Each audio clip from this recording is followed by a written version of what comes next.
victory. Choose your destiny. Flawless victory.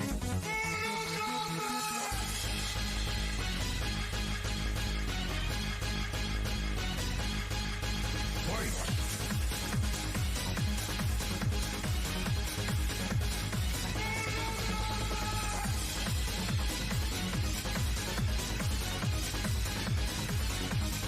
Finish him.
Excellent. Cyrax.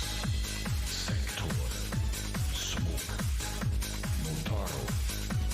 Jade. Kitana. Scorpion. Sub-Zero. Sona.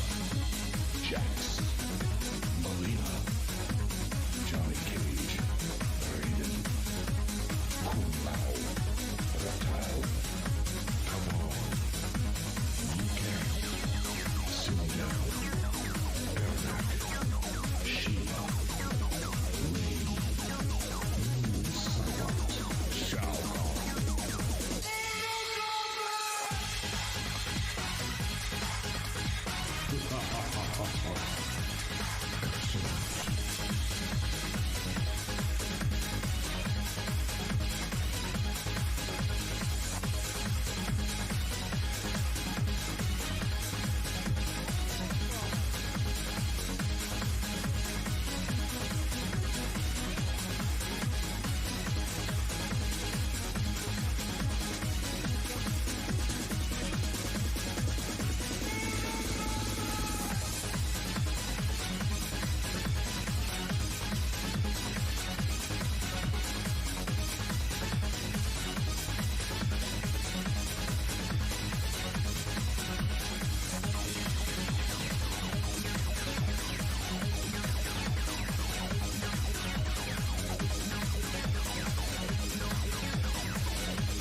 Alright, and welcome everybody to the second edition of the CSO Contender. My name is GX Alpha. I'm together with Tava. What's up, guys? I'm doing great. Some StarCraft 2 cast in front of us. Couldn't have been better. Yeah. And this time, no waiting. Our first series we're gonna cast, that is, has already begun. It's gonna be Bitspite versus Papa Panda. Now you're gonna kick us off, Tava. Alright, it's in the top right corner representing the something Frankfurt Esport fine. I'm not recalling it correctly. It's Bitspite. Alright, and his opponent in the bottom left in the teal, it's the Platinum Heroes, Papa Panda. Alright. So, interestingly enough, there was not really that much going on, but Bitspite played Gas first, which is interesting to say the least. He also said before the series that this is our... that he just recently switched to Terran, so... I don't know, there's maybe some builds where it makes sense. But we will find that out. If I had to blindly guess something, would guess first it's possible, I would say, I don't know, something like a Helmet All-In maybe? But I don't even know if you necessarily have to play guess first for that. Reaper gets chased out. Yeah, getting no kills whatsoever. Yeah. Third base a little bit late for Papa Panda, but with the Reaper sticking around, I can see why you do later. Reasonable. Yeah. So we have no orbital commands, which is quite odd. Which makes me think that we have a player that makes his own build orders. Because usually you would try to get the orbital command as fast as possible, because mules are pretty good. I mean, it might And just scans be also. that he's forgotten it. But he's like constantly producing SCVs, so True. I don't know. Now he gets an orbital in the main base. First tank gonna be out in a second.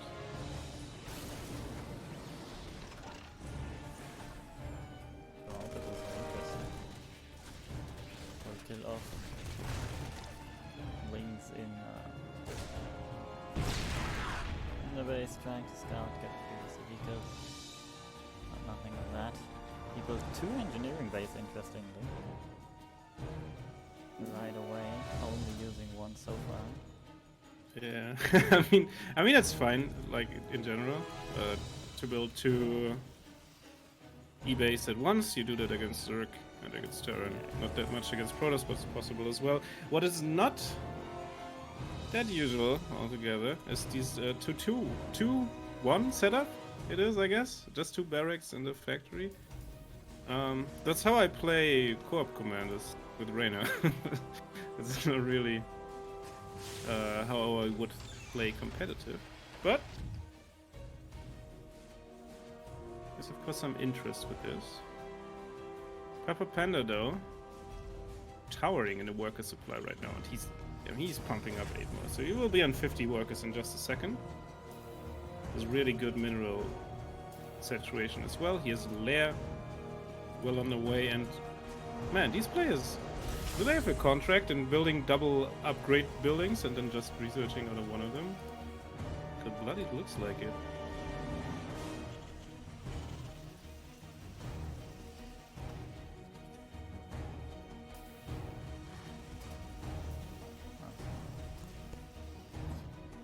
No worries. Third barracks coming up. +1 armor now as well for Bitspite. And for Papa Panda as well. Combat she's gonna finish in a second as well, and Papa Panda, after taking his 4th base, continues to high up his link count. Bailing Nest gonna finish in a second, and he goes into the Hydralis then. Pretty sure we're gonna see, will they see Lurkers eventually. Link's now gearing up. Takes something, but there's 2 siege tanks in position, Yeah, so... no, getting in there for now. Yeah. Guess. So Panda's already expanded to his fourth. Yeah. What? I mean, yeah. Bitsway, who he got combat shield before Stim and has to still build Stim. And also he is really heavy on the barracks. That's actually more than you can afford. Oh, is it? It's 6 barracks. You either wanna, like, the usual numbers are 3, 5, or 8. Or 11 in late game sometimes. But this is more production than he can actually afford on 2 base. Like 5 barracks would be 5 barracks, 1 stop with 1 factory is what you can afford on 2 base. 3rd base landing though. Yeah, and Papa Panda isn't around anymore. Not sure if he's even scouted Yeah. it. Papa Panda also has double the work account, so Oh yeah. Oh. not really that much to worry about. I think like in a game where nothing happened, this is still a low work account, but I guess he's playing it safe, right? After 7 minutes, I guess you can be at 80 or in the 70s at least. Yeah, but then your opponent is, well, like you've seen him kind of turtle 2 bases for a few minutes. Yeah. So you know, there could be stuff coming your way, especially since he didn't get any great scout offs. Yeah. So I understand why. Yeah, going up to 75 workers now, +2 for the melee units. And getting infestation pitch, he's rushing up to Hive and trying to get those juicy lurker upgrades, I imagine, with Hydralisk already out. 1-1 for both players. Stim gonna finish like 8.5 minutes in the game. Oh, Papa Panda tries to remove these rocks here, and there's But just a it's single gonna tank find the defending this tank. base. Completely exposed. All the mules. Yes. Few workers as well, I'd imagine. Most mules mostly built by the tank on the high ground. That hurt. Yeah, indeed. Worth hurt. noting that Papa Panda also got a changeling in there. Despite its marine force. True. So that's good information in and of itself. So we have Baneling speed finished. Yeah, we have. Alright. So to be honest, like I don't wanna but I think Papa Panda just gonna max quicker and then win the game. That's what's happening here, I guess. I don't know, man. Like we should have Yeah, said this probably. is Contender, of course. This is our Diamond League Cap tournament. I don't know. It was like Yeah. 4K, I guess. 4.4. 4.1K, 7. 4.4. 4.4K even. All right. I'm we have pretty sure it's 4.4. and what we have here is a 4K Zerg player against a recently switched 3 Terran 3K. player who's around 3K. Yeah. Papa Panda now going up to 6 bases already. So that production is Yeah. gonna be juicy. Also his Hive on the way. And he's Looking setting good. up like a huge surround as well. His units over here. Oh, this is a lot of Marines though. So small Baneling numbers aren't really a threat because you can kill them anyways. And just delayed. Might catch a tank, but no. Yeah. No, I wouldn't engage Disengages. in this.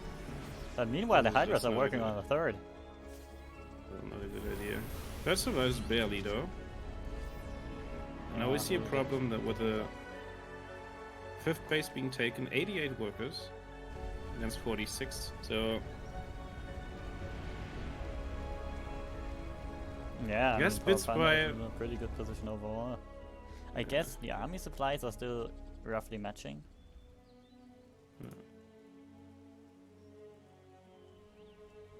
yeah, I guess I don't know. But I think yeah, this is Papa- like this is like pure marine. yeah, like and Papa 3 Panda siege can tanks, trade so- all day long. Already on a 2k mineral bank. Yeah, not even that. I don't see like if you morph enough Banelings, I don't think this army can realistically live. Like even with Yeah, massive unless you splits, get you the would just splits. lose it all.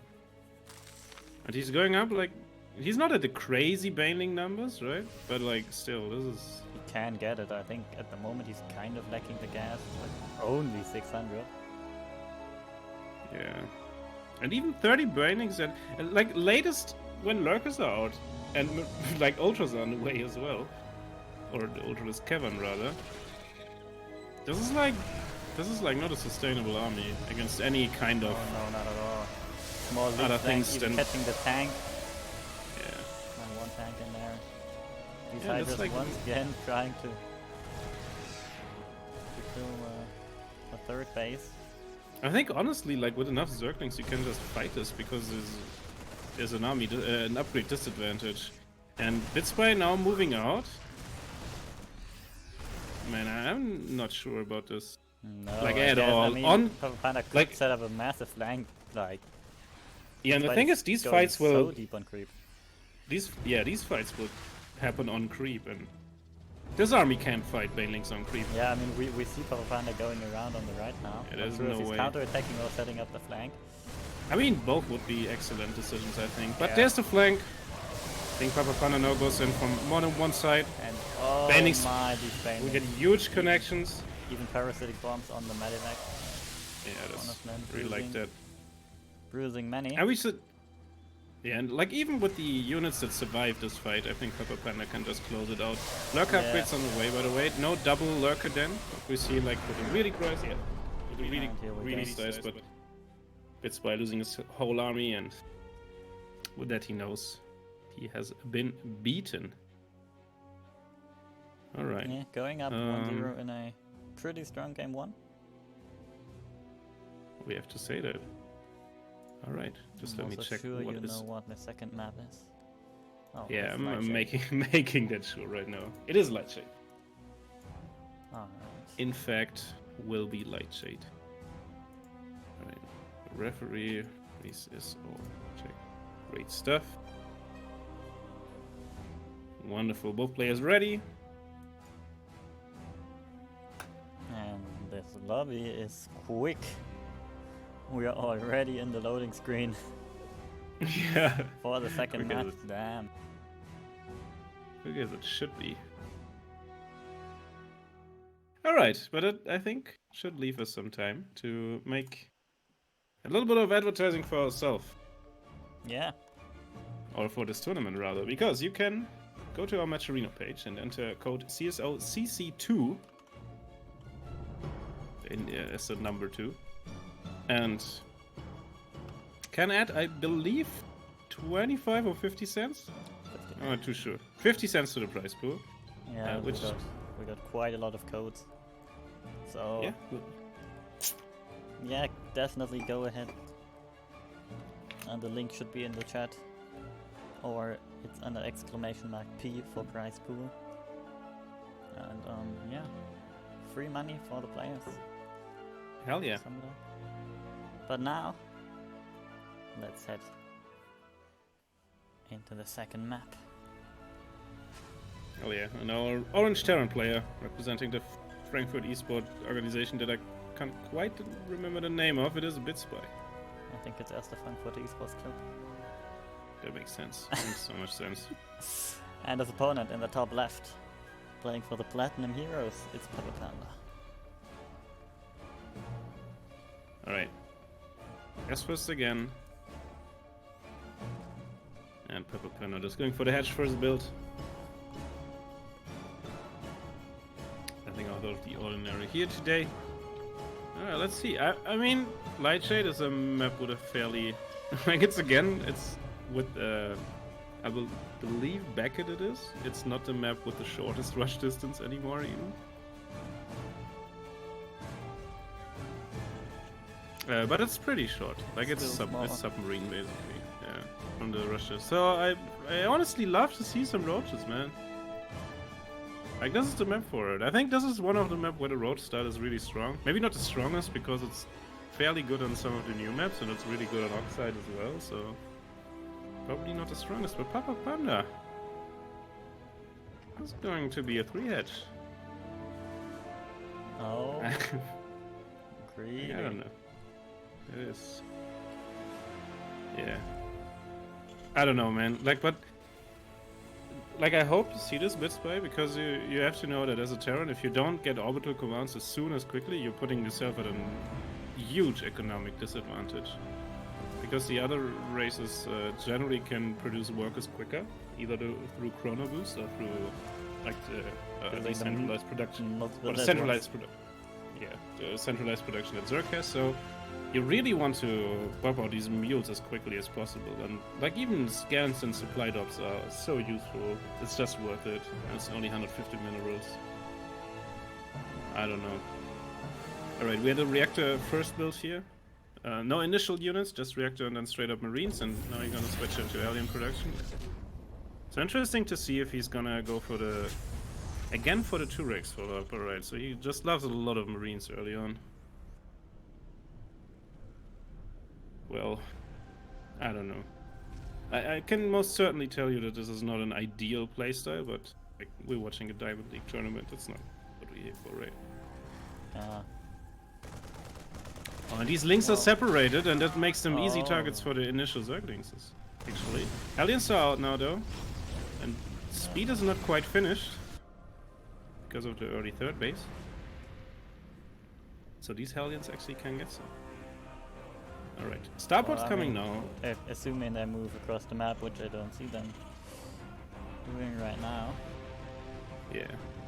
I mean, here we go. Does the plan have any units? No links at all. Where is just Queens? Queens for now. Yeah, that's good enough. It's only 4 aliens. Yeah, so that's scary. I mean, having a few links based on this. Yeah, I mean, he should have rebuilt some. That's definitely. It's pretty nice, generally. This is just definitely. But I guess problem. he thinks Queens are enough. Yeah. As they should be. I mean, the creep is not connected, so this queen will take a little bit longer actually, and the the drones. The splitting or pulling is not that good on the drones actually, so these Hellions will take huge amounts of damage. Yeah. Or will. Oh, Decent please is focus fire! Please fire, focus fire! What they said. Oh no! And he started attacking that full health Hellion. It's a disaster.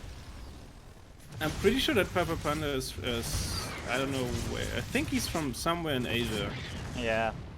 I played him before, so he's like he's playing with ping for sure, but not getting the focus fire on a really low Hellion. I think that's like the difference in losing 8 drones there, and 17 drones going down. Has Bitspy macroed well all behind of all this. Honestly, his worker count isn't too high. That's the thing. Like he's not floating that much, but also he hasn't like built any workers. No orbital still.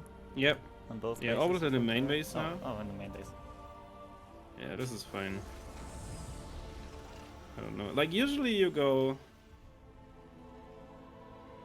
You on 1-1 and then you get like some harassment units like Hellions or Liberator or Hellions and Hellions and Banshees. And after that you go 2 Rex to eBay to gas. But with these early, like I kind of like these early eBays because you can play some nasty timings, especially with like the 2-1-1 setup. But like this is not a, it's hard to call this a 2-1-1 because it's not like what we understand of a 2-1-1, right? It's not a double Medivac 16 Marine drop 2-1-1, like a tight build order. This is more like a concept or a setup that he has. Gets a Viking as well to clear out Overlords, which is I really like as an idea. And Papa Panda already again going up to 4th base. And I mean he's recovered quite well. Now did Bitspy build SCVs like the last? No. He has like 24, right? Since we last time we talked, he was at 24 and he started up 2. Yeah. And since then hasn't built any. While Papa Panda 50 isn't too much, but I mean on 3 bases. 50 is fine, I guess. Yeah, that's 50 is fine. enough to hold like most. Should be enough to hold most stuff. Like and still building be an additional 4. Decent. Yeah. Like his macro is an additional 10. In addition to the 4. Why not? All right. Why not? Why not? Going up to more than 60. Apparently he's listening to me. Not sure that's a good idea, but hey. I mean, his circling count is good and he has good upgrades, so there's nothing that Yeah. really should. Like, he has the Getting Baneling it. Nest finished in case something. He has the Hydra Nest finished. Hydra Nest finished as well. Hydra's Den. Man, these names are complicated. And like Jesus Christ. Hydra range finishing up as we speak. Baning speed Yeah. halfway done. I think what is Burrow really good for halfway Bitspy at this point, like, I think there is a way of him winning this game, but he has to move out now because his army is good now. But because he's economically so far behind, it's gonna be really hard for him to keep up with the production and the income of Pepper Panda, right? Like it's slipping away as we speak. He should attack now, like now. But he's chilling on But 2 base. He's doesn't- getting his third. It doesn't look like he wants to, while Pepper Panda going up to over 80. Yeah, but I think this, Workers. like from like considering the last game and from the signals you get, that you know, Yeah. like, you aren't really in He threat knows to he's being fine. attacked. Yeah, just I mean, going in up to his 80 size workers is and then probably safe enough to take a 5th, honestly. yeah, just like I don't know. I wouldn't be Move a couple surprised banelings. if he did any second now. Oh, Yeah, like move a in couple Villain. banelings, stay defensive. Like also Pepper Panda's army is like all over the place. Like there's 2 queens here, there's a couple hydras and Oh, that's a banelings good here. thing. No, it really is. Like there's nothing, like not even drops could really, because he's pre-split so well. His creep threat is decent, so he would see any army move out before, like. Yeah. I think that's a good pre-split, honestly. Yeah, definitely. And assuming he doesn't panic F2, which Yeah. I'm not gonna assume now. Nah, I guess the most interesting question right now is like, what is the game plan? I would say you just go for a 2-2 timing. You just must Hydraling Bane and work on your upgrades, like the lurker upgrades in particular, so you can trade out for a better quality army after that. But I think like, that's- do you want to trade out like head busting into the Yeah, two-base sure. Terran? Sure, you're on 5 base. Yeah, Of but course you can want get to- you can safely go up to 7. Yeah, I guess, but like, what is the benefit really that high? Like you 3 bases up. I mean, you're safer. What do you care? Yeah, just- true. I guess you're safer, but like, there's nothing really you can lose against. Like, you can't really lose against the 2 base Terran now. Like, it's too late. If he could somehow muster up like 120 army supply, but like, he doesn't have the money for that. Not really. Not if you trade, at least. And trades always benefit the player with a higher economy, right? Yeah. I mean, And Pepper Panda's 90 drones, partly oversaturating some bases, but yeah. Yeah, whatever. like Yeah, we his 5th is underway. loved it. Loved it. Oh, Yeah. just finished. Already finished. So we should see But like, some- look at this army. Look a little at this army. Look at these units here. These. Yeah, Oh, this is still like queens. I think he can just A move, to be honest. Like I he's mean the max creep now. is literally on Bitspite's doorstep. Like considering that Yeah. the ramp has. I would just say get some units here. Maybe get creep here first, and get some units here. Get some units here, and then. I mean, take creep them there into wouldn't this. survive for long, I might assume, but all right. I love the moves. Let's go. We're getting stylish in here now. Yeah. Speed overload drops. I like him. Also getting his +3/+3 cracklings. Yeah, that's And on the 3rd base, we've got a rather big engagement. Where yeah, not going in there like.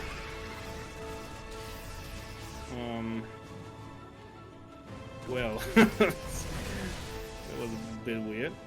I mean, it doesn't really matter. He opened up the. Was there a door that he had to open up? I'm not sure. Yeah. There was a couple supply depots. The thing is that if you play like this, then it's okay. But like, your banelings tend to get trapped behind your hydras.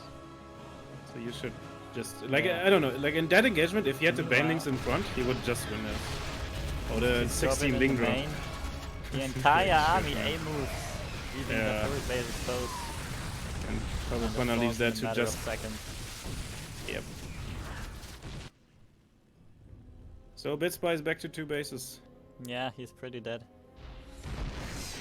One could assume that. Like, A unless single Papa tank Panda, hero strong. like, I don't know. Moves command thrice. Then like maybe. Yeah, like first blows up all his banelings via hotkey. Because move commanding the banelings in the army would probably kill Bitspite anyways. Probably, yeah.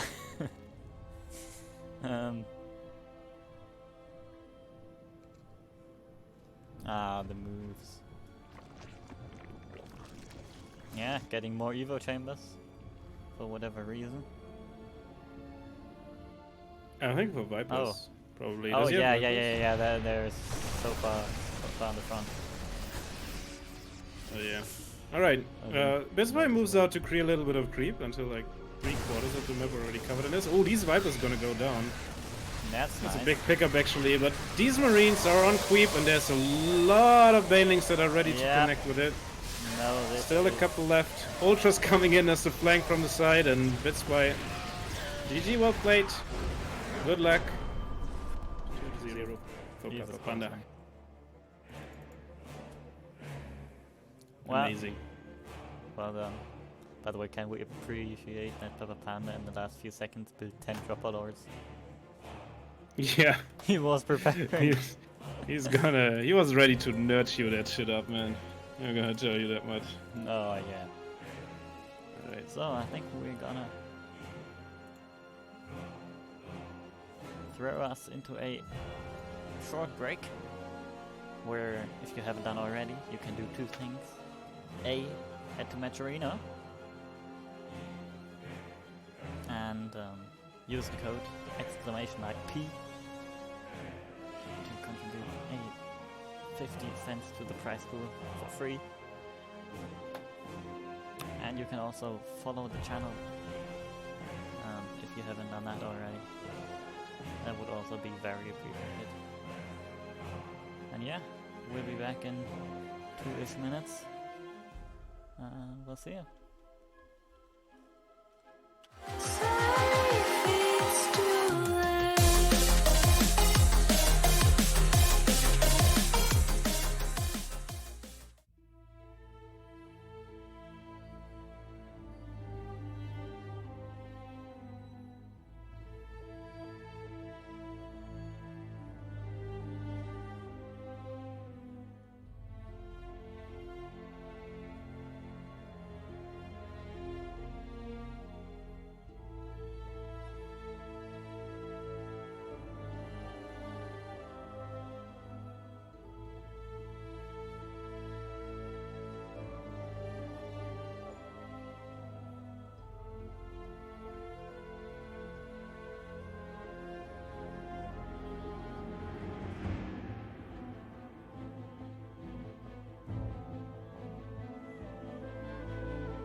And welcome back to the CSO Contender.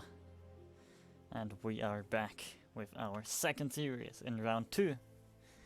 We're playing Itarosso versus Mac. or the battle mech on Match Arena. By the way, you want to observe again? Yeah.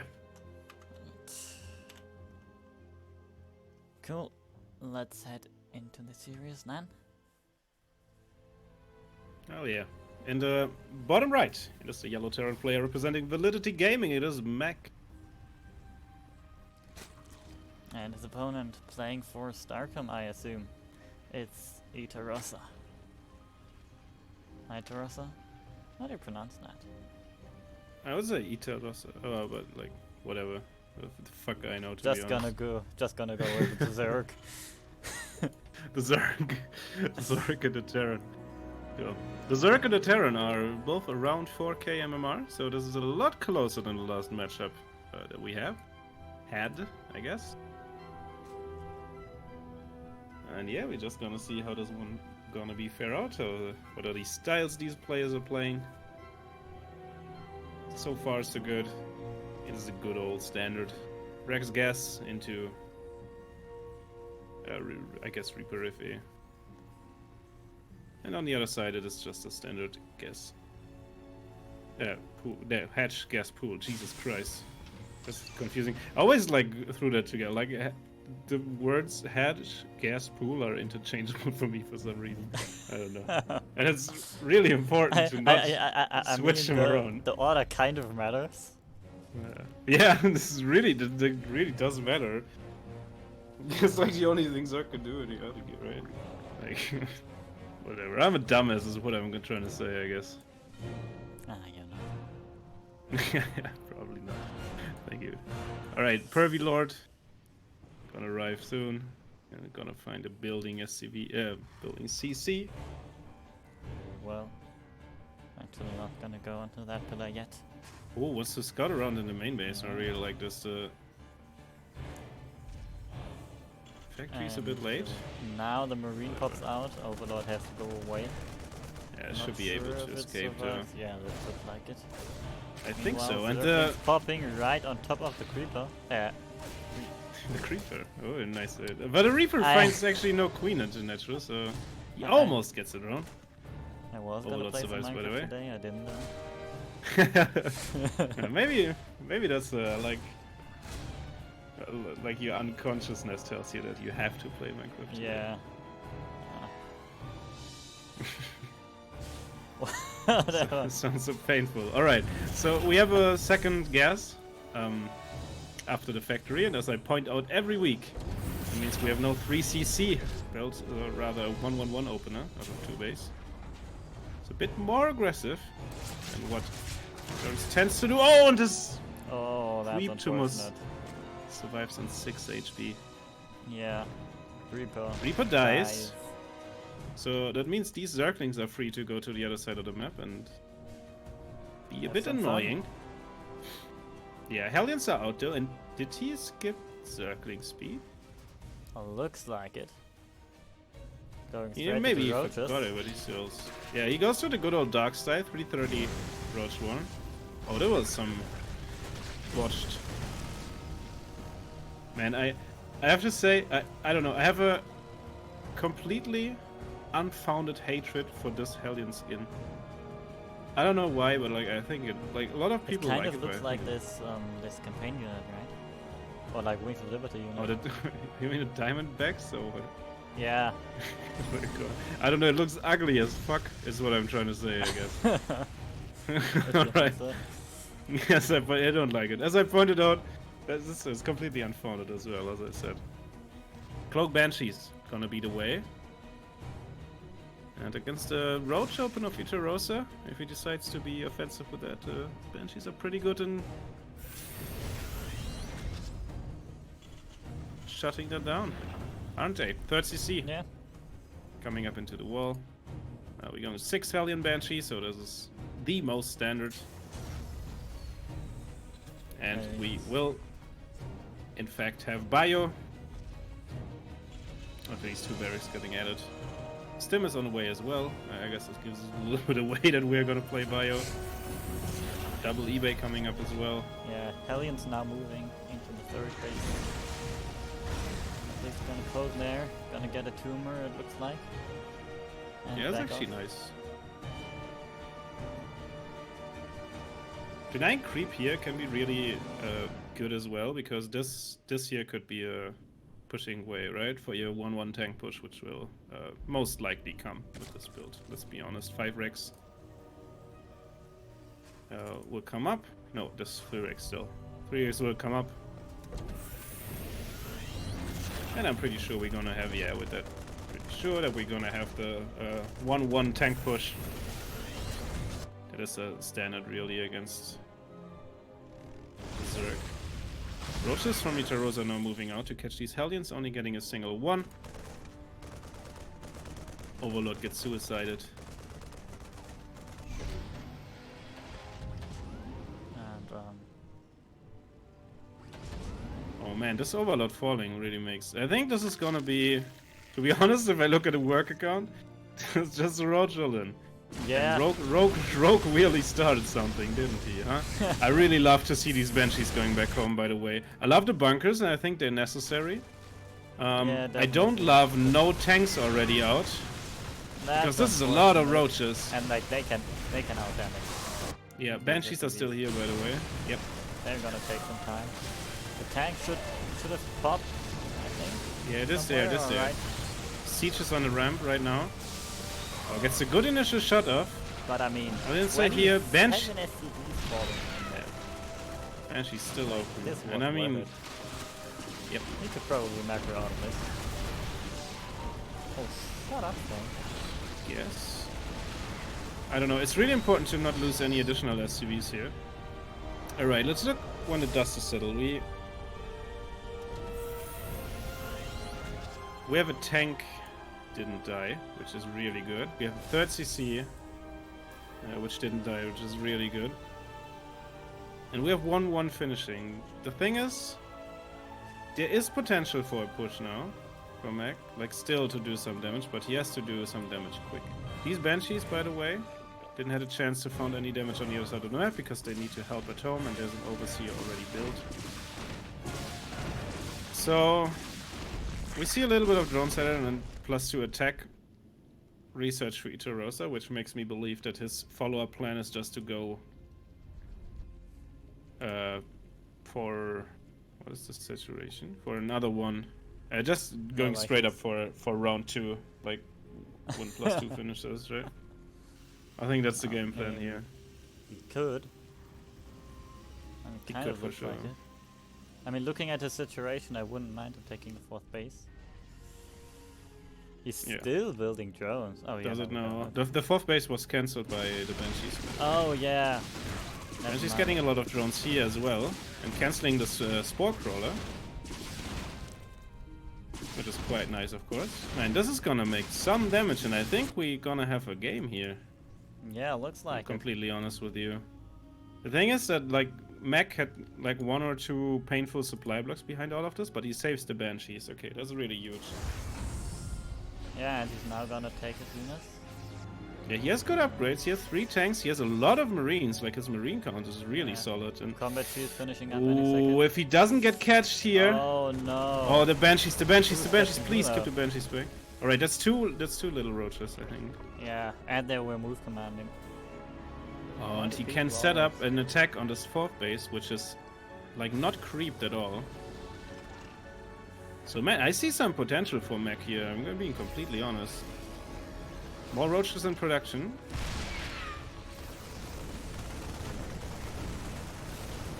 And then canceling the 4th base again. I guess that was expected. Yeah, this is Yeah, extremely no. good, by the way, as well. Like, you Yeah. really commit to get Itarosa to a like, he is all in again now, finally. With this second cancel on the base, I'm pretty sure he's finally all in. He tries Yeah, to go that- lurkers behind of this, but he doesn't have time to get the lurker upgrade, so lurkers are not really a threat for Terran right now. Yeah, those Just are to get some- basically the only links trying to flank the tanks. Will die to them. Yeah, and as dead. long as Mac fights into tank fire, he can't really lose the engagement, I feel like. Yeah, no. Like, tanks roaches are do strong, so but much- this was... But like tanks do so much damage as soon as Yeah. he walks into the range of 1 or 2 tanks, he's gonna bleed out so Yeah, many. yeah, yeah. Mac overcommitted here a little bit with the bio forces, but there's reinforcements coming now, and he has a couple more at home, I feel like.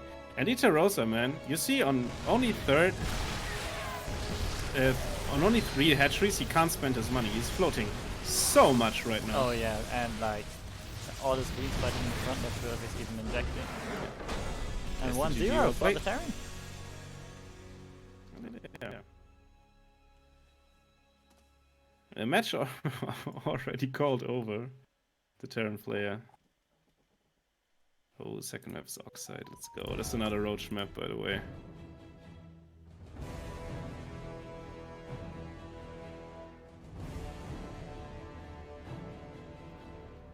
Right. Can you accept? Okay, 1 second.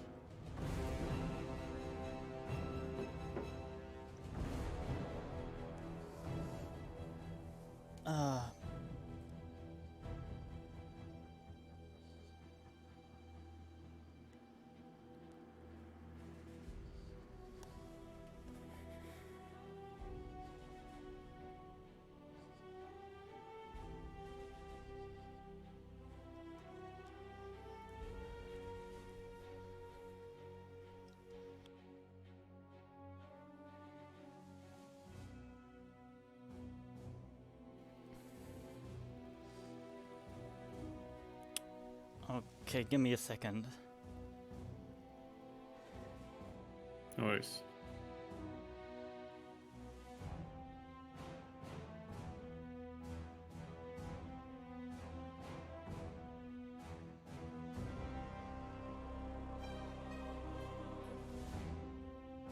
Alright.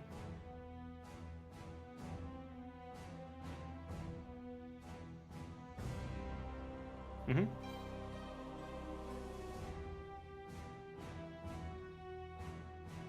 Yep. Yep, plus. Mm-hmm. Mm-hmm.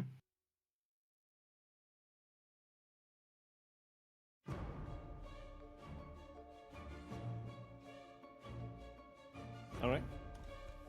Alright, I'm very sorry. Gonna tell you in a second.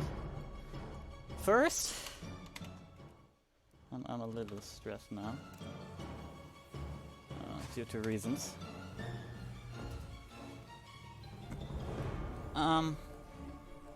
Yeah.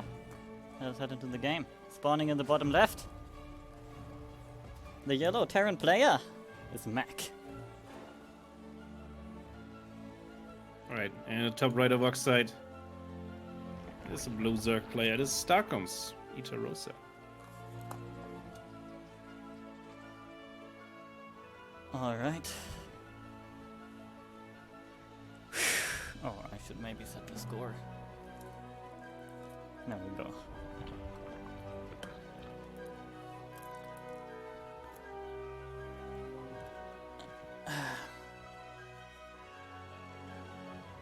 Alright. Alright, where are we at? Like, not really anything. We have standard openings as well. And I assume that the game will go in a similar fashion as last game, because, as I said before, this is a Roach map as well. More prominently was just playing Roach into Lurker standard, but there's of course all the all-in variants that Rogue demonstrated to great success in the recent GSL finals. Right, factory on the way. And factory into gas, so we have a 1-1-1 opener, and I think, after seeing the Roach attack and the Banshees from Mac, I think this is quite understandable way the Terran players are going for this.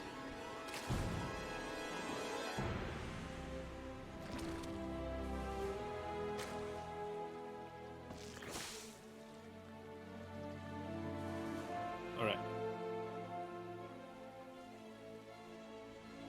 So we're gonna have Hellions in production. Starport instantly after the factory lifts off. And the factory switches around with the barracks and will start to produce Hellions. We don't have a skip on the link speed, however, this way. And we have a Bailing Nest, in fact, so Unless this is all a huge mind game on the 330 layer. This is really quick. Is this two? Like, it can't be 2 base mutas, I guess, but this is just quick mutas. I guess we'll see when we have the gas count. Couple of links being built though. 6. They're moving around to the other side of the map, seeing if they can do anything there. Oh, by the way, we have Liberator. No Banshee this game. And these links are ready to backstep, man. I'll tell you that.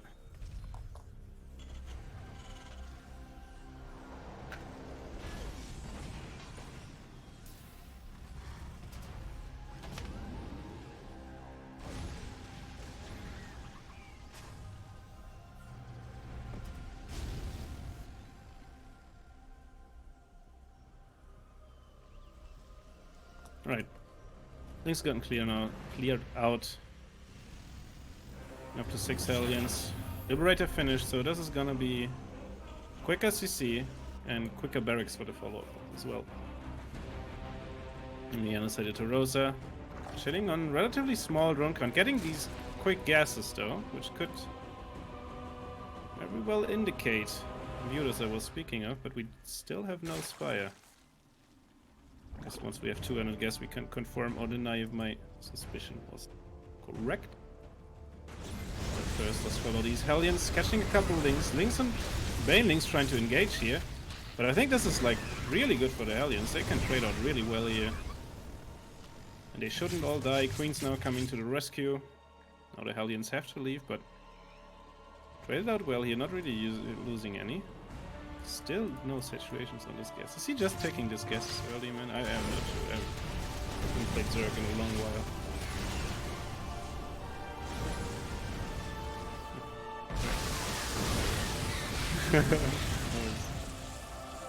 Double E-base coming up for the Terran. It could be a bit of a delay. Third base finishing up and additional barracks. The usual stuff that we know and love. Liberator getting 4 kills. Getting driven away by the Queens anyways.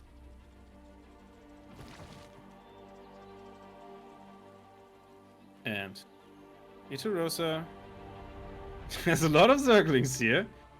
And I think he tries, I don't know, is this just a casual Bane bus? Is this a form of run by? I'm not sure. There's a bunker here, there's a tank on the high ground. This tank will siege somewhere around here probably in a second, so I can't really see this work, to be honest. And I don't know, man. Itarosa just seems a little bit delayed. This Liberator, man, getting another kill. Alright, Nixon is moving in, and as the army moved out of Mac, and I think Itarosa can now go home, and the run by that I didn't gave that much potential. Made a lot of stuff happen here. And this is not enough to drive this away. Oh, Mac, please, no, please don't move out with units one by one. At least teach a tank down here or something. Alright. Apparently that was enough to drive this back. Couple of links joining the fray here. A lot of drones are in production at home. Alright. Means are being able to shut down an overlord and heavily supply with Itarosa, who busts out 4 overlords in response to that.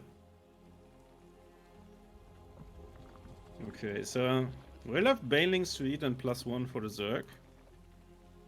+1 armor, that is. But 1-1 for the Terran will finish, and the Terran is looking good, man. He's on a good supply. He has 2 tanks, 3 tanks even out. And 3 tanks with this push is very much. Like, he has to go across the map now, of course, to capitalize on it. But it's looking great. The run by his setup. Really like this as well. Max seems to be a fan of bunkers, and I think that I are kind of undervalued.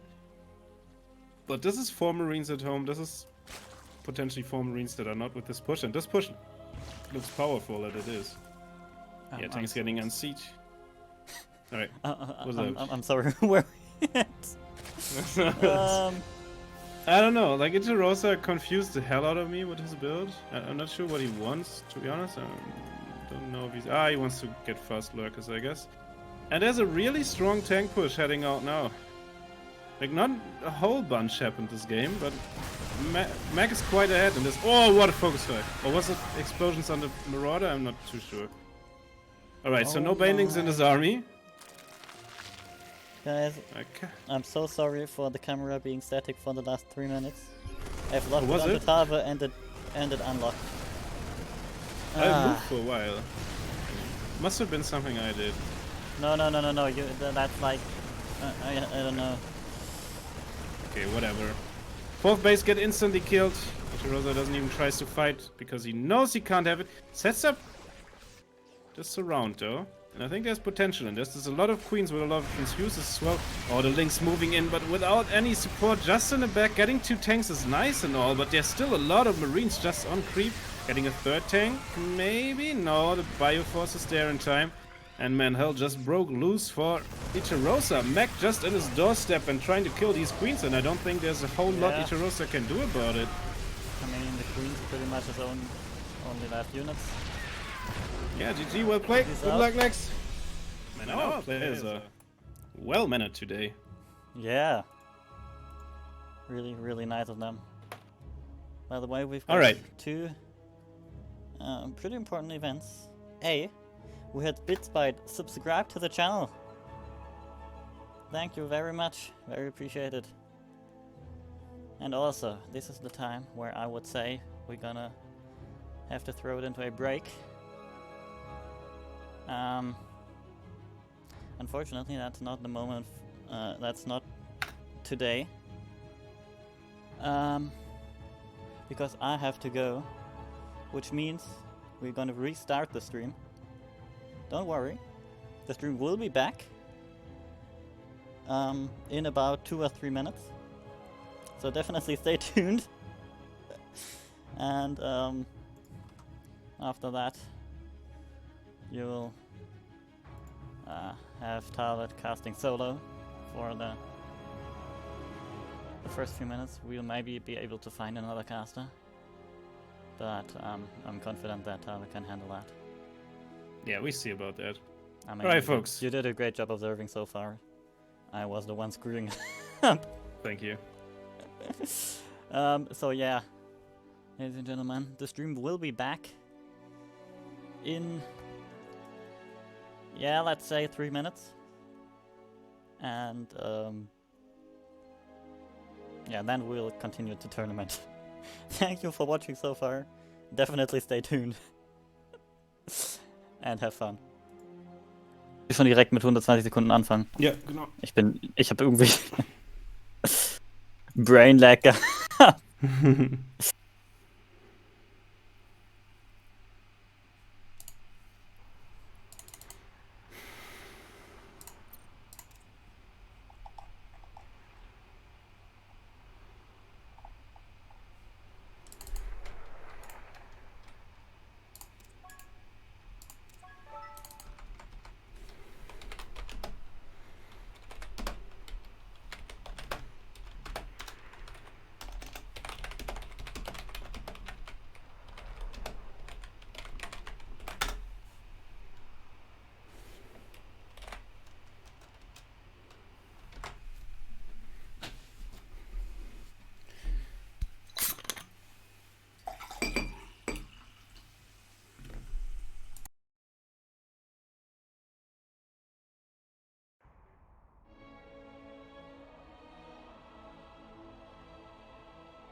Alright, guys.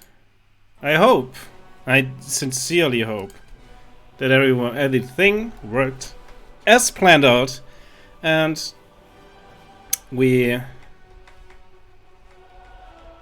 lost GX. We have now me. You have a face cam with me, so you have a face to the voice rather. Let me just answer something. And I can tell you, we are in a party with our next match. We will cast Firestar versus Blade next, which will be quite a MMR difference as well, or another 1k difference. Jesus! And we are currently in vetoes, so we're gonna start the matches in just a second. That's what I want to tell you. So I don't know. I didn't expect to be on camera today, so excuse my overall looks.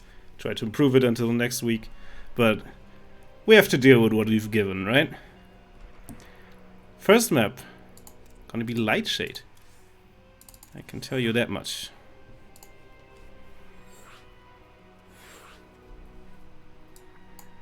Alright.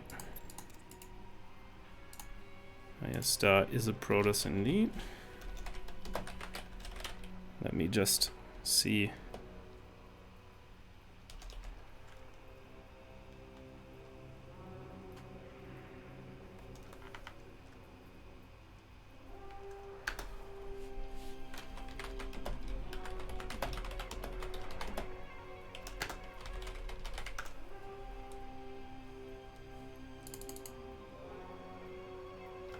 Alright, just let me find out what the second map is that we're gonna have on the day. Manticide, perfect. Alright, so all is set out.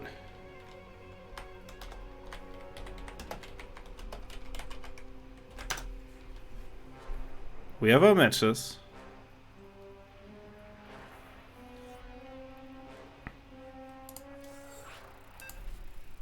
And that means we can start into this one, and let's just see if my stream setup works. It does! That's amazing! We're gonna have a PvP on Lightshade. Isn't that amazing? A matchup that I don't know anything about, and I have to cast it on my own as well. Great stuff all around. But I'm sure we gotta get through this together, dear viewer, aren't we? In the top... Oh wait, that is a best of 3 and 0-0. Let's switch these guys around. Alright. And in the top left, that is the yellow Protoss player rocking the classic Nexus. That is CSO's Firestar. Then the bottom right. What a boring standard Nexus, let me say this far. He's a good player. It is Berserker's Blade. Amazing stuff. Alright. No players gateway, so no cannon rushes. Which I think is a relief to most players if they can verify that. And scouts for both players on the way. Blades will arrive a little bit earlier. Sees the gas timing, sees the gateway. I think that's all you want to know. While Firestar now arrives. Firestar with the 2 gas before the 2 gateways. And for Blade, it's probably gonna be the other way around. Yeah, there's the second gas. 15 on minerals, alright. Cybernetics core coming up for Blade. Should come for Firestar any second as well. There it is. Alright. And I think, other than this pesky little probe out here, oh, it's already ready. Once again, I was ready to say that when the Cybernetics core finishes, we're most likely gonna be past the proxy phase. Doesn't look to be that way around here, right? Alright, second pile on the tom for Firestar, so not really anything dirty from his point of view. Blade's just gonna scout around for a little bit, and then we're gonna be interested what actually gonna be building on this side on the map. 2 Stalkers for Blade, just a single one for Firestar, and we have a proxy gateway. So this will be a Stalker attack of any kind, and we see even the Chrono Boost on the gateway, which indicates an all-in. And we don't even have Warp Gate started yet for Firestar, man. Proxy Pylon also for Firestar, though. Man, I'm just interested. I want to see Firestar would... Like, Proxy Pylon, which may or may not have been scouted. I think it's been scouted.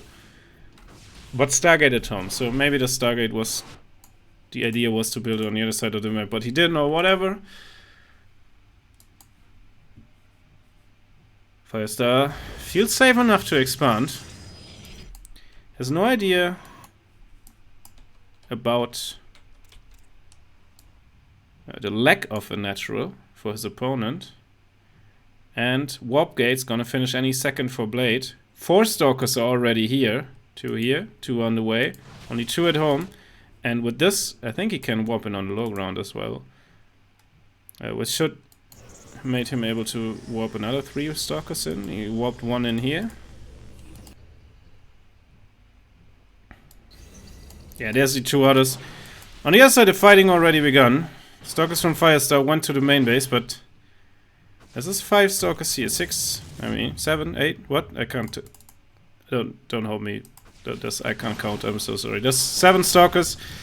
Enough to 2-shot the Stalkers of your opponent, and I think enough to shut down this pylon before anything pops out of this gateway. And even though there will be a Void Ray here, I don't see anything that's gonna be possible with this Void Ray. Yeah, I guess completely finished up out of the sky. And boy oh boy, this was not a long game. 1 proxy gate, a little bit of a delayed nexus, and this was apparently enough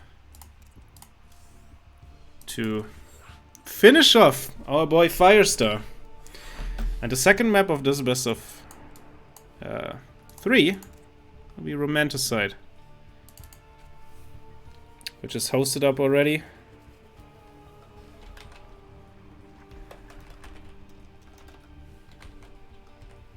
I can't write, that's why it's taking a little bit longer, but our plate is already.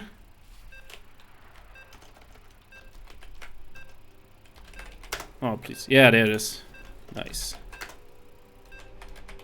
Saved. Last second switcheroo on these wonderful races, and that we can. Our PvP, because TvP, who wants to see that? Honestly, nobody. Alright. Ladies and gentlemen. Oh, that's not a road. Alright, I'm still due to the screaming shit. Okay. I'm so sorry. Alright. This is the best of 3. And Blade is leading 1-0. And in the top left, it is our Protoss player who looked a little bit dire. Down the map, it is CSO Esports. Firestar. In the top right of Romanticide. Looks to close out the series with maybe another cheeky build. Probe is already on the way. It is Berserker's Blade. I'm not used to this, man. I'm so sorry.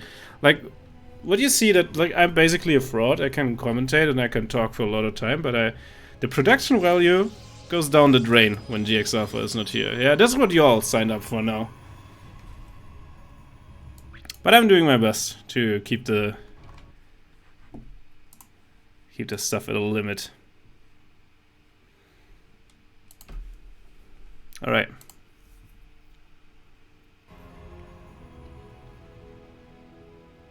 Alright. So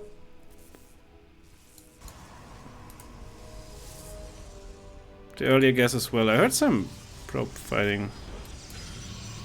Not sure what happened there. Second wait for Blade a little bit late. Second gate for Blade a little bit late. What a sentence. Cybernetics core for both players. And this probe is not on the map, so it's patrolling around. Which makes me think that maybe we won't see a proxy this game, but maybe we will do. I don't know. I'm not too sure. Pylon at home though for Blade. And so for Firestar.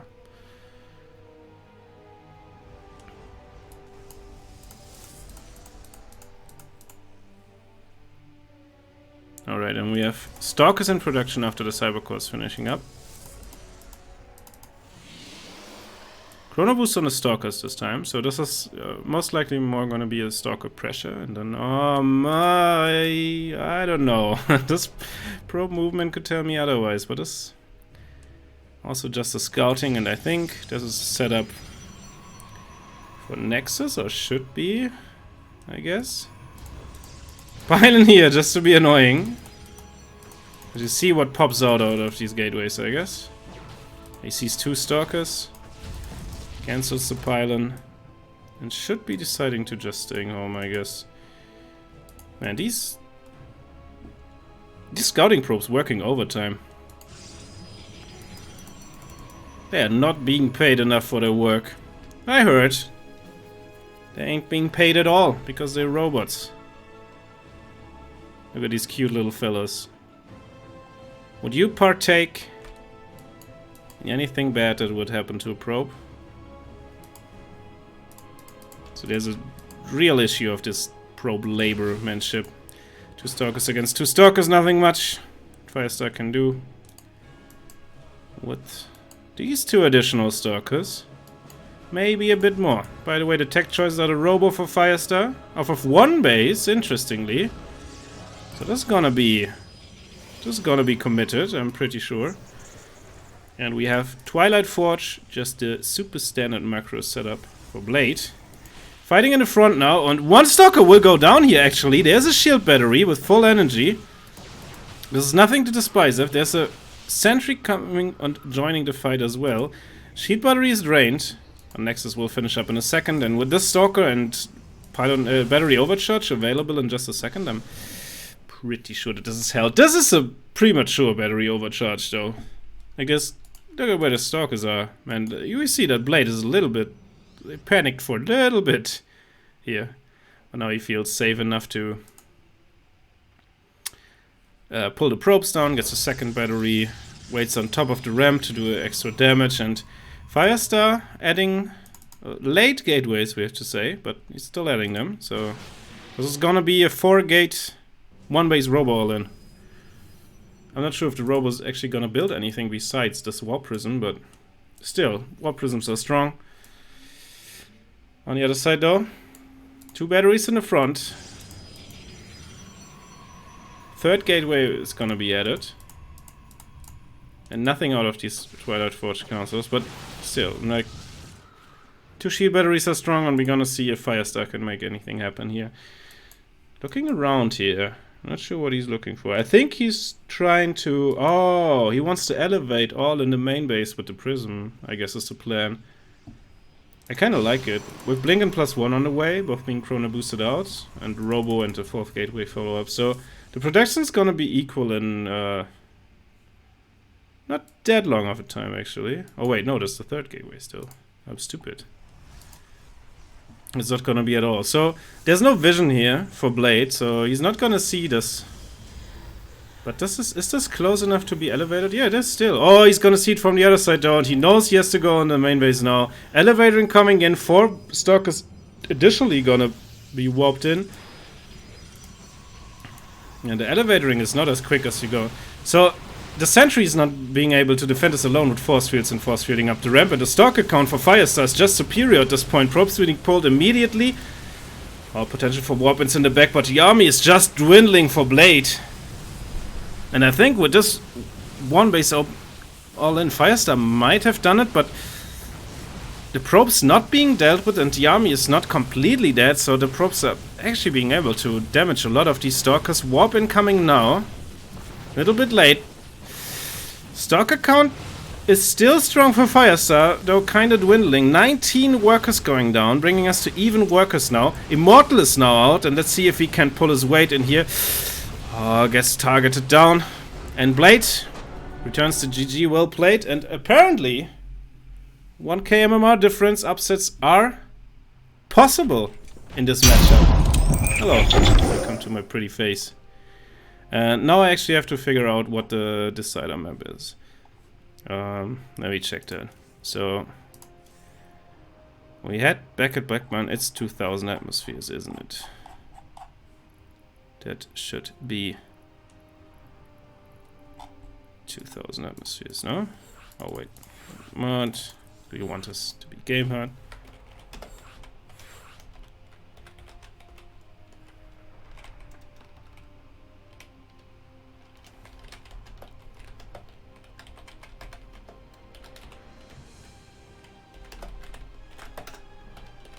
Alright, just making sure that this is, in fact, the map that we want to play in.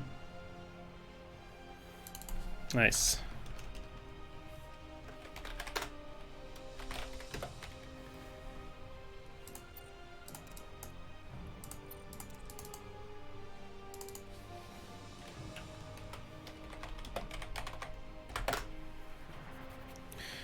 Alright.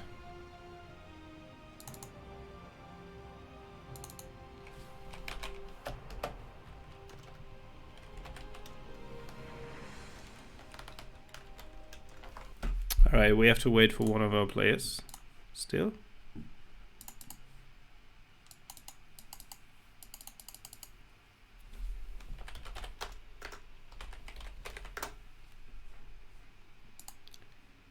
Okay. Just let me check. Oh, good day, Kerwin.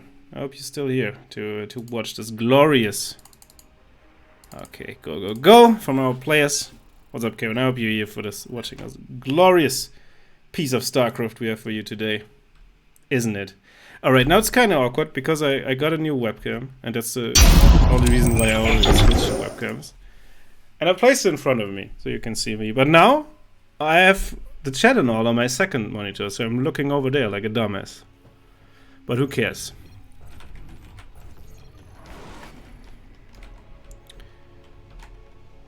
Best of 3, 1-1, decider map.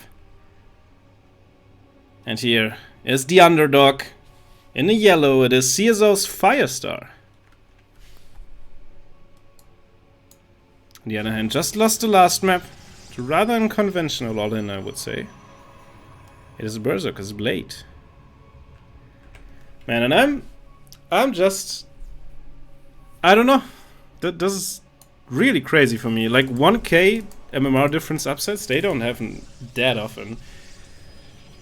But Firestar just showed a lot of good game sense and was able to snuck out a victory out of Blade. Now the most important question is now, can he do it again? Because that's what he has to do.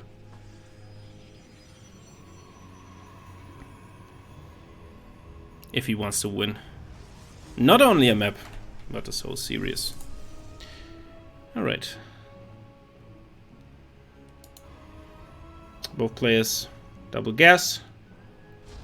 Both players will add a second gate, I'm pretty sure. Will they? Firestar. Showing us maybe that he has a lot of more builds, so there's only a single... Oh no, there's a second gate. Alright, just a different order.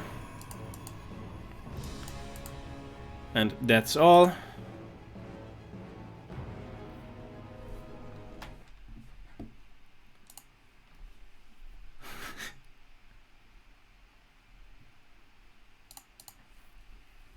Alright, I'm just checking out.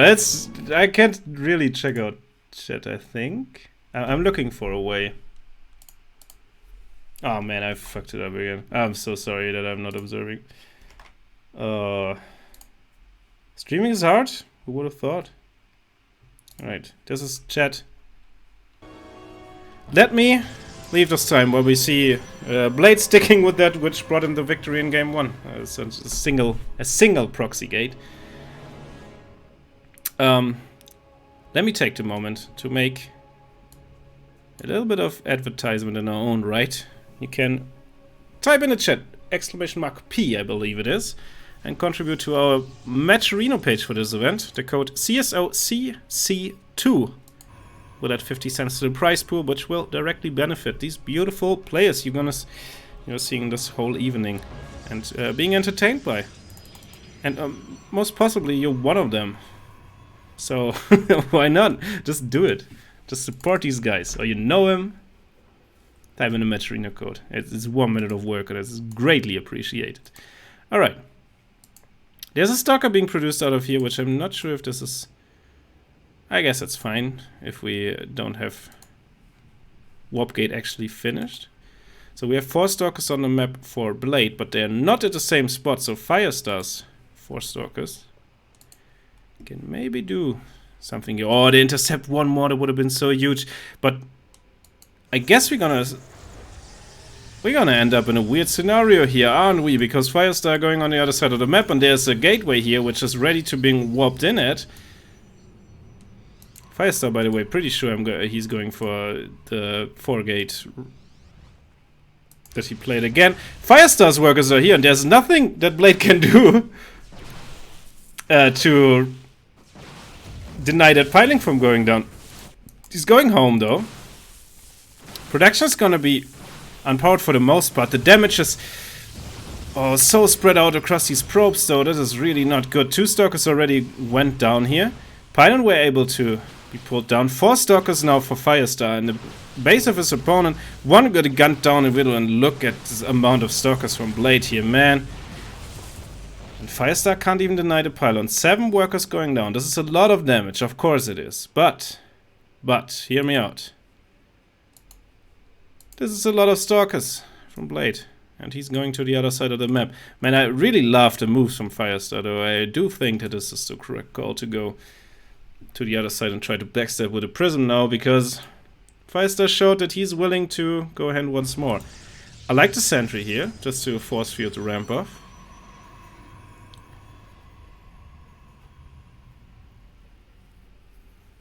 Just in case he's trying to go at it again. And man, Blade now sees, oh shit, there's a couple Stalkers and an Immortal here, so this is not a ramp you can easily run up, right? Prism is ready to warp in a couple extra units, and yes, that's what I just wanted to say. I love to see some Adepts here, because they may make such huge damage against mineral lines.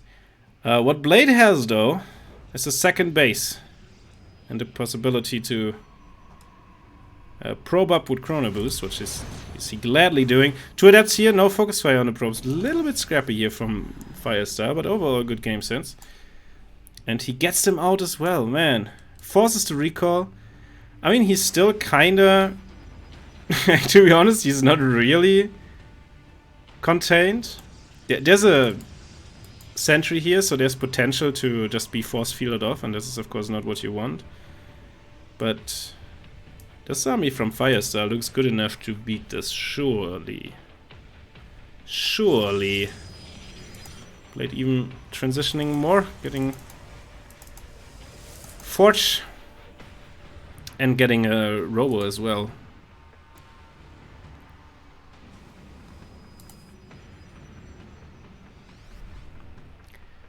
Right, alright. So Blade looking for Ninja base, which is, I think, a good call.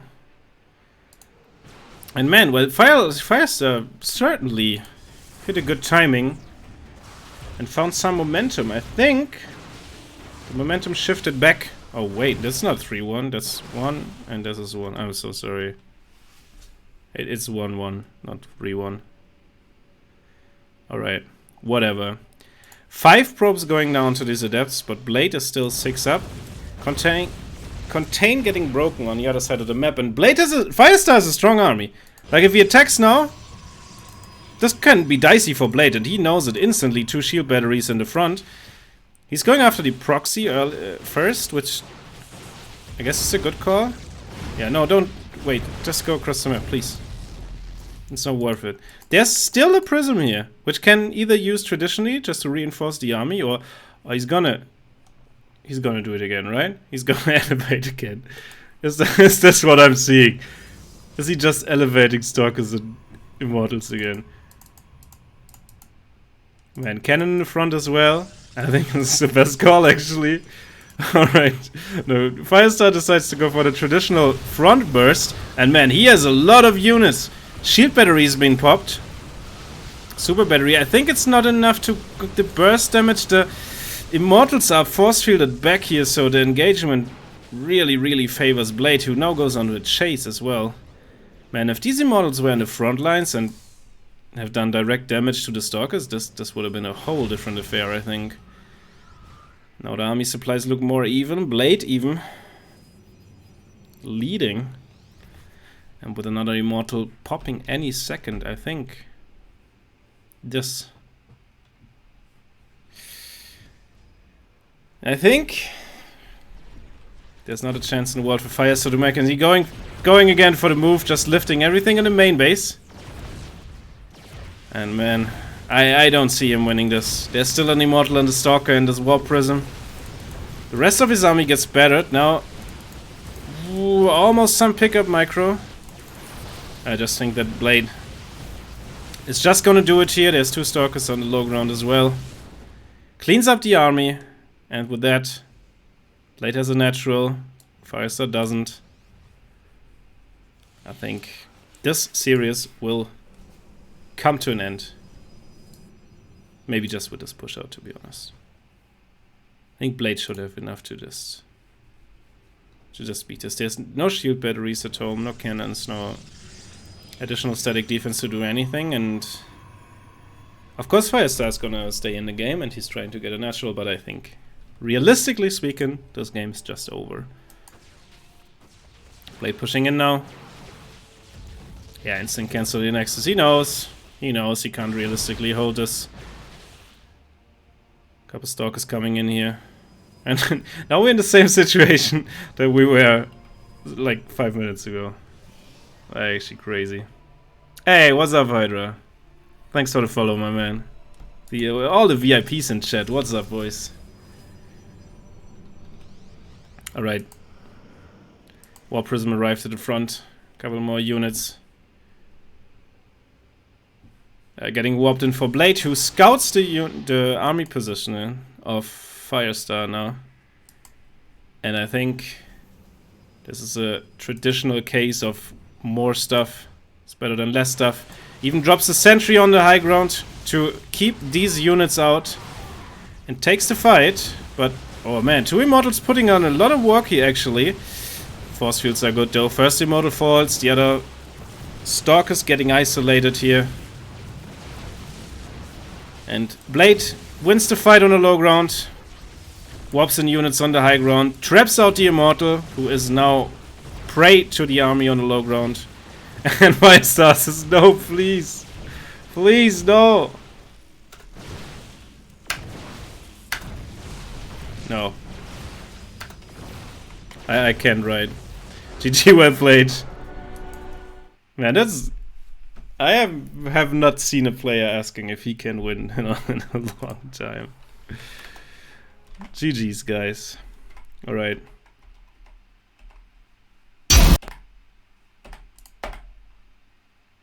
Do you see me? Yeah, you see me. Great stuff. What's up, people? Then I guess we should find another game, shall we? I've been messaged. Alright. Then let me check the challenge.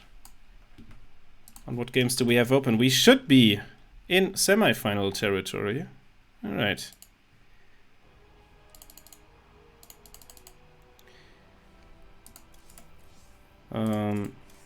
Then I think we start with the lower semis. I think Matrix was the opponent. Yeah, he was. Right.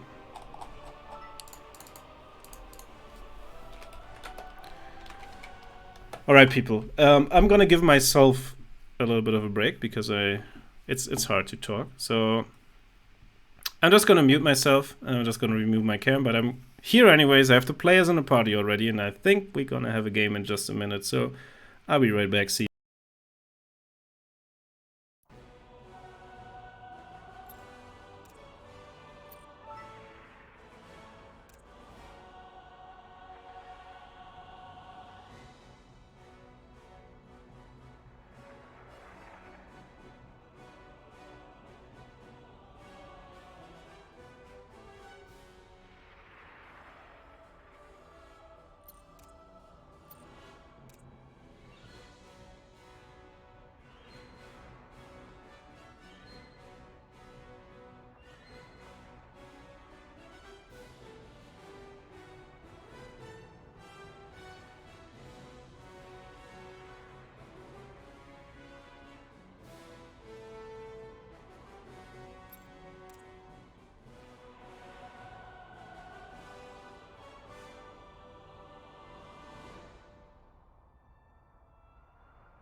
What's cracking, guys? I'm back. So we have our match. We're gonna watch Matrix versus Papa Panda, which is a fairly even match as well. It's a ZVP, so matchup we are pretty sure we didn't have today. Our map pool will be, well, it's best of 3. Beckett Industries, which is the first time we're seeing this map today, after the Light Shade and the eventual Decider map, would take place in 2000 atmosphere. This is one of our semifinals due to the unfortunate production error, so that means that I have to do it on my own. We're only gonna show you this one semifinal, and after that the grand finals. But this is good enough already. So our players are here. We're readied up and we're ready to start any second. Oh, Hans is in chat. What's up, Hans? Hope you're doing well, mate. Alright. Time to switch. I will not see my ugly face on camera ever again. Can you see this, I wonder? How long does it take to switch scenes? Can you tell me that? Is there a delay? Because for me there is. So let me put up chat on the second screen for me. And then we're more than ready to go into this wonderful best of 3. In the top right of Beckett Industry, it is the green Protoss player representing the GDA team. It is Matrix. To the bottom left, I said it correctly, it is the orange Zerg player being victorious into an earlier series of the day. It is Platinum Heroes Papa Panda. Man, these introductions are not, they require more work than you guys think. That's the least I can say. A little bit of prop rocking getting here. Hatchery not going down as of yet.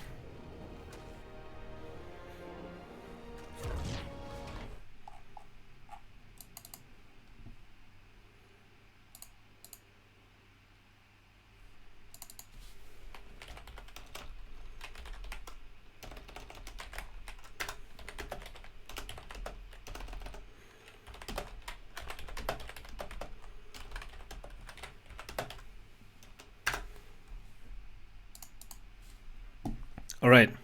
Oh no, I don't have chat anymore. So this probe died approximately? Yeah, it did. Alright, I'm so sorry. I'm new to the streaming stuff, I told you. Yeah, my fucking chat Hydra, you're right.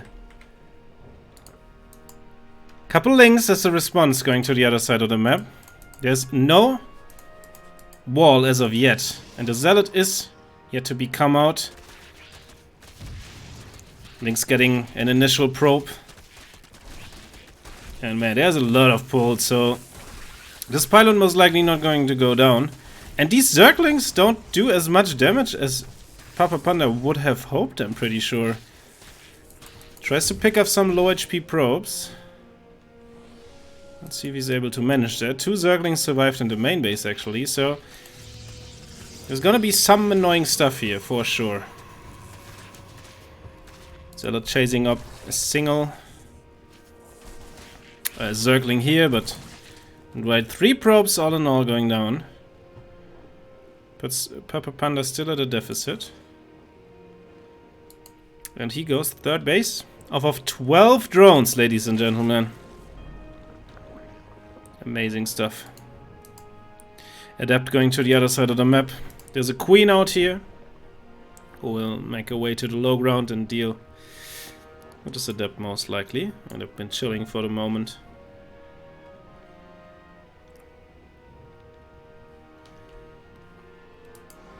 Second gateway in the front actually finishes.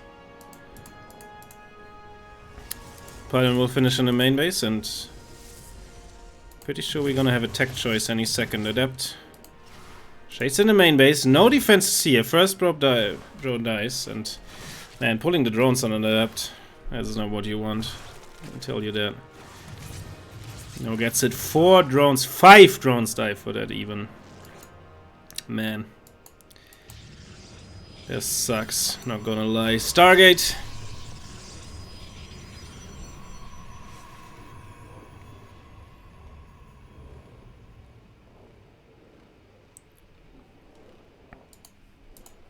Hey Kevin, if you want to jump in for the finals, I'm glad to have you. Glad to have you amazing co-casting with me. It's always good when someone with actual game knowledge is there for you, you know? Alright. Battery in the front, just to be safe, and Papa Panda now gets his link speed and drones up on his 3 bases. But I gotta say, the queen population is quite thin. There's only 3 queens out and no spores or anything as of yet, so these void rays, they can get annoying, man, I can tell you that.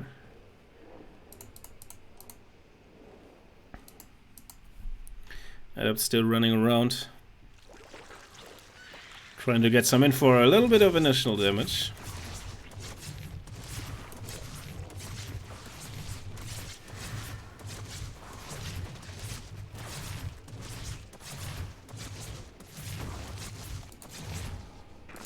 Gets 2 drones and gets out.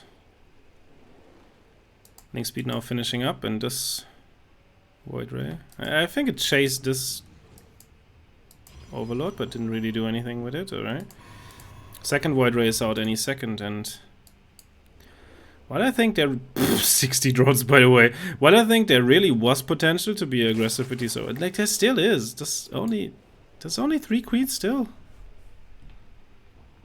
That's not anti-air. Don't get yourself fooled by this. There's 2 queens here, 1 in the main base, and that's it. That's not what you want to fight off void rays. Alright. The 2 chat boys, chat buddies, how you want to call them. Maybe. You don't have to, Kevin. If you don't want to, like, just, I don't know. I don't care. If you don't want to, don't. Spore goes down here. A couple of drones with this. And 2 queens are enough, apparently, to chase these away. Third base for the Protoss as well. Worker count fairly even, which of course is better for the Zerg.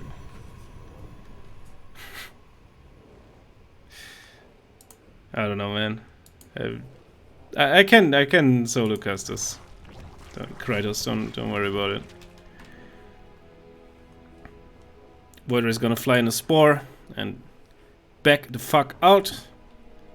As they say, Papa Panda taking the 4th base, while on the other side we still have Void Rays out of the 1 Stargate. Do we have a Robo Bay as well? So it's gonna be a transition into something. Maybe Disruptors? I don't know. Maybe something else? I'm not a Zerg player. Who is not a Protoss player, rather. I'm not both of them, actually, but whatever. But we're getting the cancel here. This is really nice as well, and I think it would be an understatement to say that Matrix is in a good position. He is in a very good position. I would not mind to see a gateway explosion anytime soon, just to get an army with actual kill potential right now. But like, he's doing good. He's on 3 bases now. He's on even bases as the Zerg. He killed a lot of drones. How many did he kill actually? Only 13. I thought it was more. But he did a good job. And like, there's nothing really out that threatens him. There's a Spire in reaction to the Void Rays, I'm pretty sure. But oh, there's a second Stargate? That's late. And the Twilight Council and 2 gateways? I'm confused, I have to say. Is he gonna play Void Ray Disruptor? Still a thing? I hope not.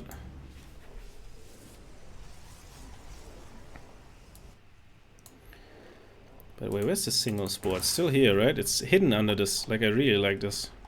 Hiding your spores on an overlord. That's an other cancel on the 4th. Killing the drone even. Yeah, and these Voiders can go home. That's all they have to. Oh, and it's Mutas. Okay, I like that it's Mutas because I mean, it was not Stargate, but like, if he just built Corruptors, I think there's too much potential for the TOS to go into ground units. Mutas arriving in the main base though. They're gonna do a lot of economic damage, I'm pretty sure, because there's no precautions here whatsoever. Couple Stalkers now being warped in, but these are not really... Can't really combat this. This is more Void Race than I thought, though, and I... Man. 5 mutas already down? One more died, I'm pretty sure. Yeah, one more died. Man, this cannon is vengeful. Alright, so this did not enough damage. This did for sure not enough damage. We're just going in again, but like there's Phoenix, like Matrix continue to going into Phoenix production, so there's not really anything to do here. Papa Panda now tries to do good old double expound, but this solves not really any of his problems. Like now starts +1, Fleet Beacon already on the way. Papa Panda just now gets into a nearly acceptable drone count, like he needs way more than 68. Protoss now taking his 4th, will be cancelled by these links. These are good moves, but still. Most of the mutas dying here. I think there is serious kill potential right now for Matrix. Not gonna lie. Man, look at the static D. This is a Nexus. This is a Nexus. And this is another Nexus with a little bit of creative potential.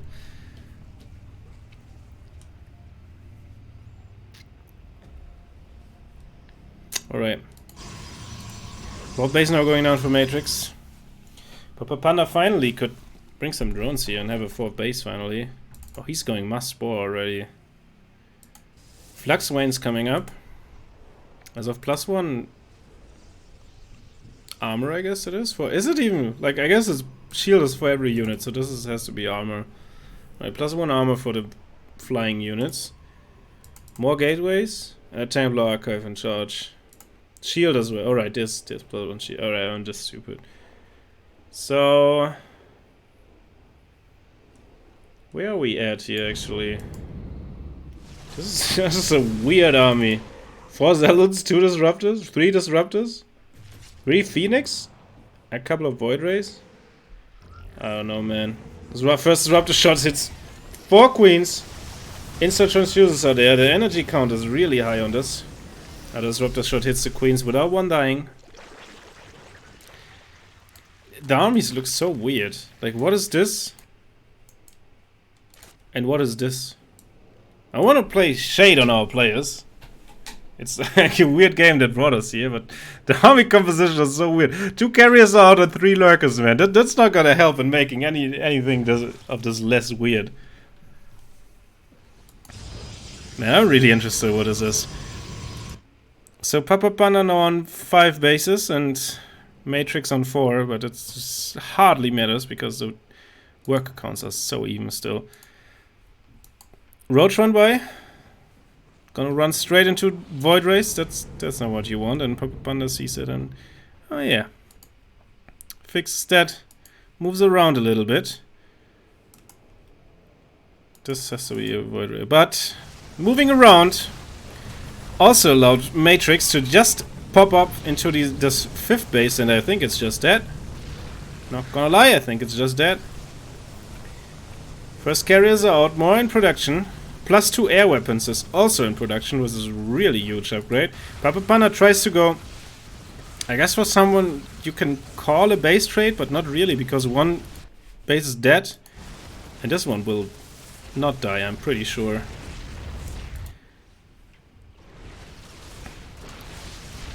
There's a lot of Hydras in this army, so let's see. Maybe there's some potential.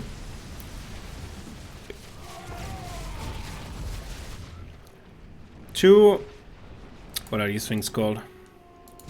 2 lurkers as well on the back. I don't see... oh, never mind. I said I don't see detection in this army, but I guess there was. Alright, whatever. Matrix now boasting 180 supply. Almost. A bit less now. Still 30 supply up, which is pretty comfortable if you Take in mind that this is a Protoss player against a Zerg. And this army, man, this is a lot of Hydras. Storm's gonna finish in a second though. And a couple of Ultras, but like, this is not what you want. Ooh, Disruptor hit. Takes in, first Ultra goes down, second will go down in any second. The Queens are almost out of energy already, and these Disruptor hits, holy moly. Wiping out the Hydra force of Papa Panda here. And while the supply is fairly even after this trade out, I can't think that this have not benefited Matrix more, who decides not to move in, but there's 12 workers and 22 Hydras in production. Man, what a game. 4 carriers are out, and he's going into Tempest rather than getting into the really scary carrier numbers. Maybe I'm wrong. Like, I don't know if Tempest is the units you want to have against this army, but whatever. I'm gonna see. Matrix just gonna try to go in once more. First Disruptor hit whiffs. Getting into the spores, but not really anything happening here. The fight is not about to break out. Decent Disruptor hit here. We'll lose one for it though. Now tries to commit a little bit. Gets a single lurker. Like, I don't know. This fight. Oh, disrupted! Oh my god, this was a good one as well. Man. I don't know, it's weird. Matrix not really...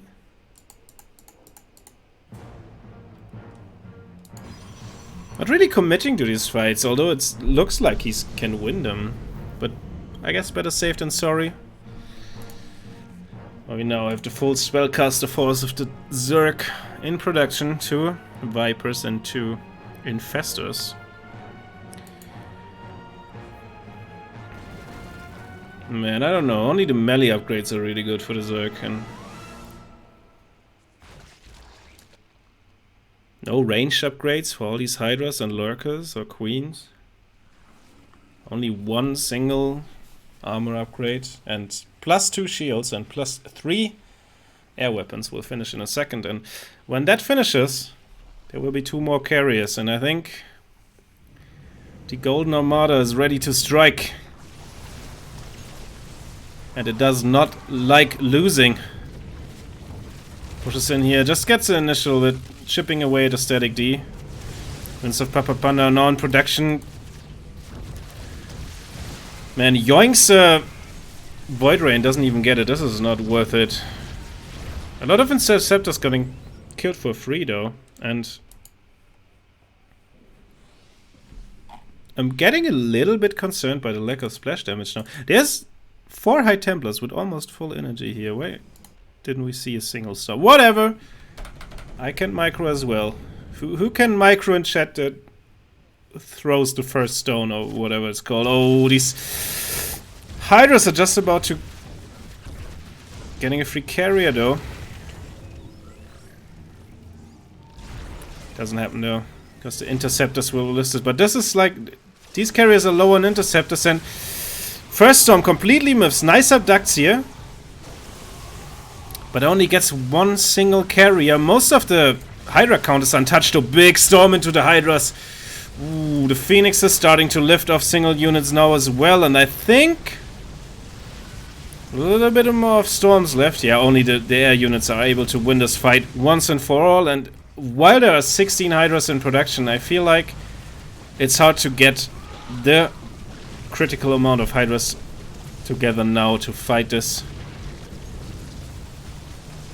And man, Matrix took his time, but I think he's now in a position where he can simply not lose this game anymore.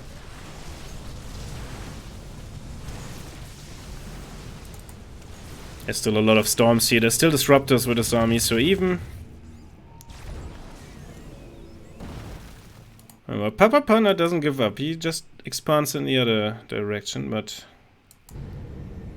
Man, this is Skytos with really good upgrades on 5 bases now. So, of course I would love to see another base for Matrix, but like... This is a Zerg on... This is 1 base. This is half a base. And this is like quarter a base. This is another full one, I guess. So it's like 2.5 bases, maybe? But it's not for long, because Matrix find these bases and just annihilates it. I don't have any words here. Tries to catch the army. Big disruptor hit there. Nice storm to round things out as well. And the carriers have arrived. And I think we see the glorious victory of Skytoss once again. Papa Panda GG's out, and Matrix takes the first map of this best of 3.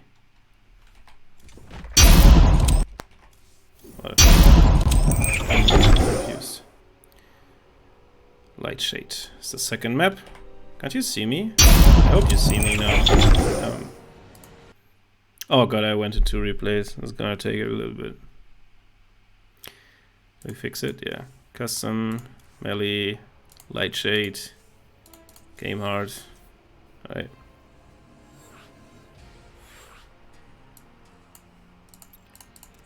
Alright. Let's wait for the ready ups of our players. Only Matrix missing.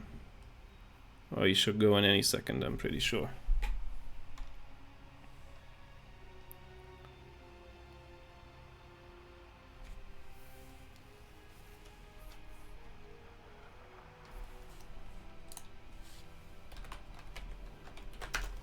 Alright, let me alt tab for a second just to see if my hotkeys work. And they do work, that's great. Hello. Hello guys. What's up? Are you guys seeing me for longer? So alright, I guess we're just waiting for the second ready. That's all. Oh, there it is.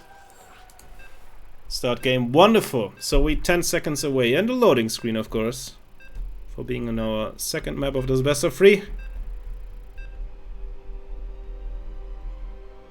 Which is gonna be like I already wrote it in the wrong chat. That happens. That happens. Wonderful. Let's make this beautiful screen transition. And let me open chat as well. Carriers are indeed nasty, but like there went a lot of wrong in this game, no? Speaking of which, it's best of 5. That should be right. Alright. Leading in this best of 3 series, it is GDA teams Matrix. On the other side of the map. Going for an extractor trick. Alright, there it is. That's the orange Zerg player. It is. What? What? Hello? Pepper Panda. Alright, sorry. I have no idea what happened there with my hotkeys. But who cares? Gateway and Matrix. Tries to deny the natural base. But it's just the third base that has been taken instead. Amazing gaming. Alright, apart from that, it looks like standard opening entry gas pool. Gateway into gas. Yeah, that's really alright. It all makes sense for me. And I think Nexus before core should be the standard. And no. Alright, let's call before Nexus as well and CVP. Alright, the more you know. Matrix scouting around with his probe. Doesn't find that much of interest, to be honest, because this is fairly standard. I think Pepper Panda goes for the quick 3 hatches again. Alright. Interesting. Interesting, for sure.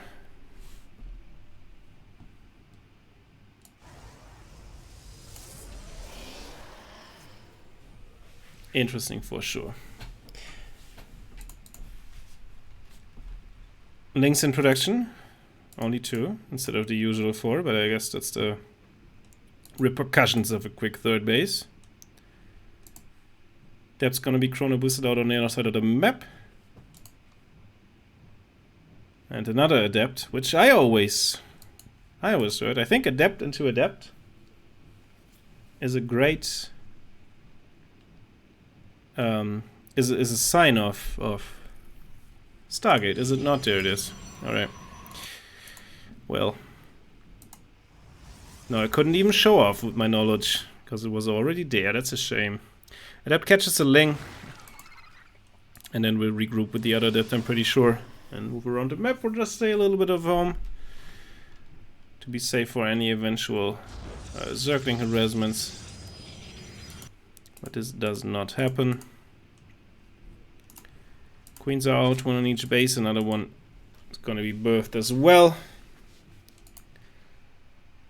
Alright, so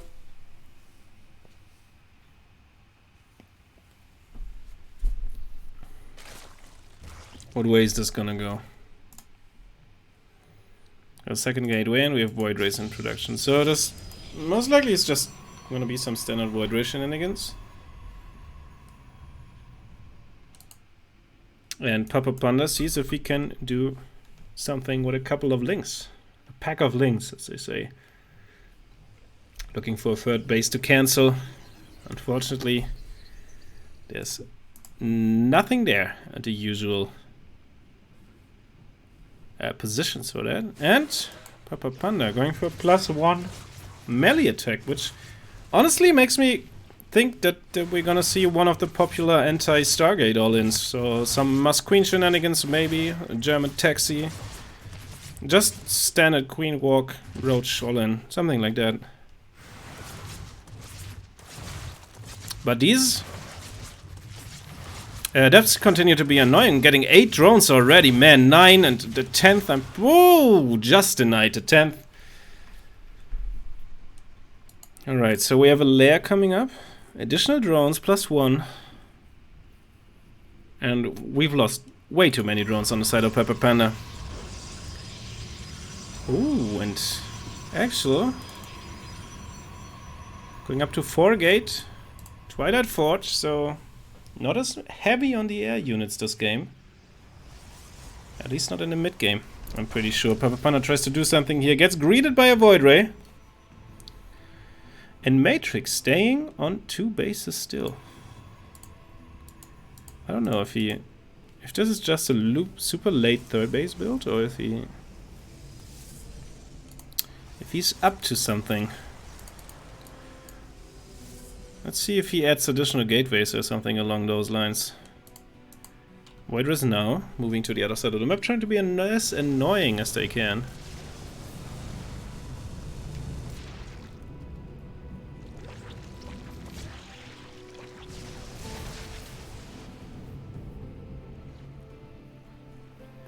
Nice little bit of creep here. Nothing else. +1 is now finished, and we have the double Hydralisk then, which unless we see double upgrades, I assume was a mistake. Third base now attempts to being taken, and the couple of links getting fended off by Void Rays and oh no, just a singular upgrade. I don't know. Is there all-in potential with a +2? Is there a +2 timing? I'm not too sure. By the way, Matrix going up to charge +1, 6 gateways, a Robo and a Templar's Archive. So this is gonna be some Charge Lot Immortal Archon type thingy. Probably some sort of timing. I would not enjoy it if this was not a timing, I think.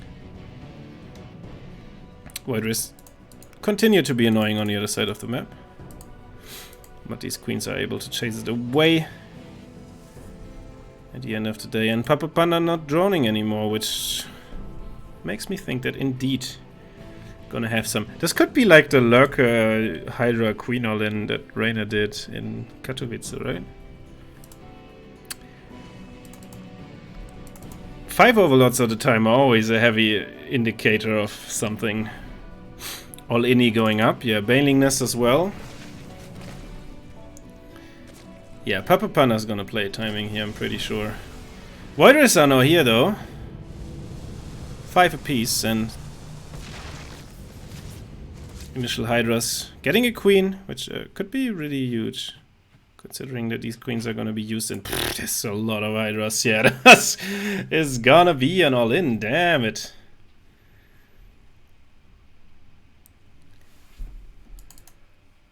Power Potter takes a 4th base, which is for lava, I imagine.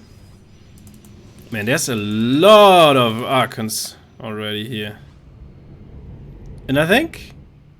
Could it be that both players try to attack into each other right now?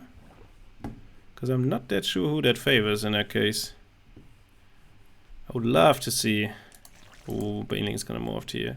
Man, this is dangerous. These Banelings can do have so much potential as well. Couple of fighters getting caught here by the army of Matrix, and I think that hugely benefits Matrix.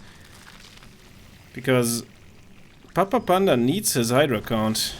And Matrix just appears to be the one that attacks early, and these drones are not defended. Archon shots hurt so much. 12 drones immediately going down. And man, Matrix completely in the face of his opponent. Hydra's returning home now. Getting a good fight initially against an Archon that they win, and maybe getting this. Warpin gets denied, that's really huge, but I think the Hydra count is just too low. These Voiders can't really be cleaned up. There's still Archons here. There's of course no potential to be aggressive right now, and it's only, man, it's just 3 Void Rays, so this, but 2 Arch, I don't know, man, I'm so unsure. A pack of Zealots. Pack of reinforcing Zealots makes its way across. Tries to kill the Hydra then. Lucky that Papa Panda built a second one earlier. It's great, isn't it? This Archon barely survives. Should... Oh, it lives the interaction with the Queen as well. And man, like Papa Panda really struggles to get his army together here, while Matrix is... looks like to be winning the fight and has the eco advantages home anyway. Now though... looks like these trades are not looking that good anymore. I think Matrix has overstayed his welcome here, and now he has I want to say zero army supply, but of course he has like 23, that's not wrong. He will have 6 Archons in a second. Alright. So this is 3 Archons, of course. This is 3 Archons, a shield battery, a Void Ray, and 2 cannons. Is this enough to bait this attack back? I think for now it will be. But once the shield battery running out, I'm not so sure anymore. What is sure though is that Matrix did a lot of damage to Purple Panda, and also a lot of, like, not even in bases and mining and army and whatever, but like just the simple fact that Purple Panda is now supply blocked, and he lost so many overlords in that attack. So, I don't know, man. Matrix trying to get a 4th base is maybe a little bit adventurous here, because this is not the strongest army, and these Banelings in the front being able to chase the charge lots away of Matrix. But now he attacks with the Archons first. Ooh, gets a lot of the charges. The Banelings are all dead now, and with that I think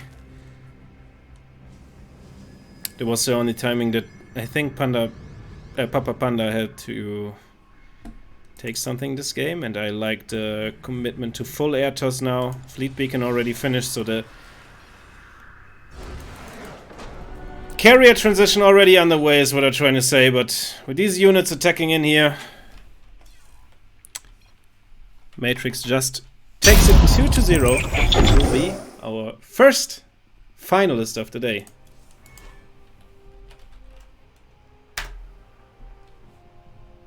Okay.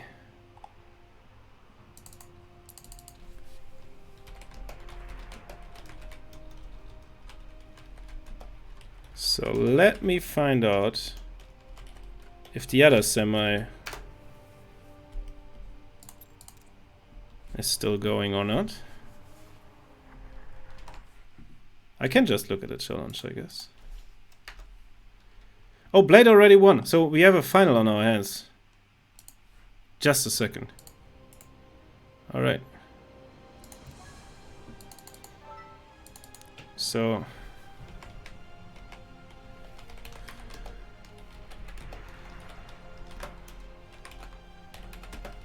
anyone hyped? So it's finals time, boys. Anyone hyped for a PvP final? A matchup that we sadly had today.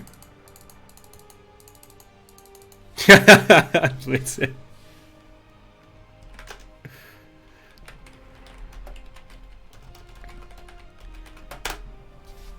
So as for the vetoes, vetoing process should be a little bit quicker because we only have 2 maps to ban, of course. And I went into fucking collection again, which will throw me into a loading screen. But whatever, you don't see this. Alright.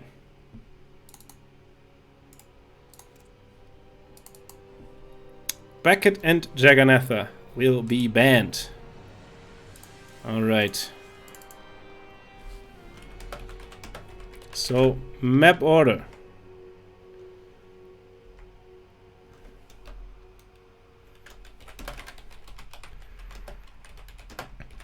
And our players just telling me that they have tried to get into a finals together for the longest time. That they enters into any.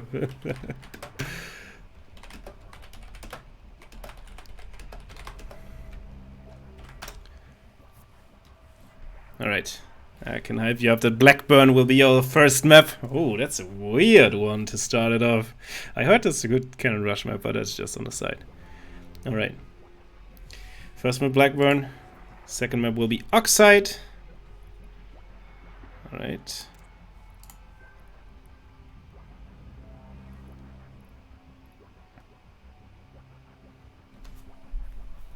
Third map will be Lightshade. That leaves... Why is that Death Aura still here? Romanticide. Alright, that leaves...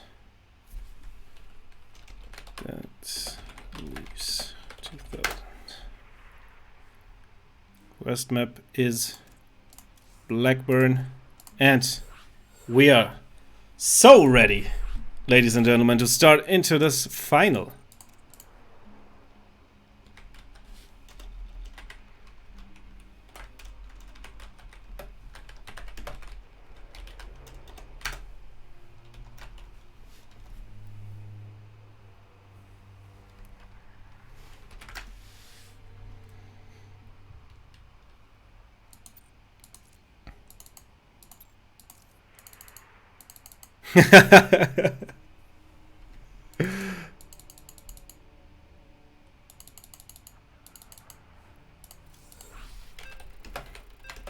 Alright, our players are readied up. And we are ready to go into a map I'm pretty sure we didn't see today. So this is always being exciting. And a beautiful map of Blackburn.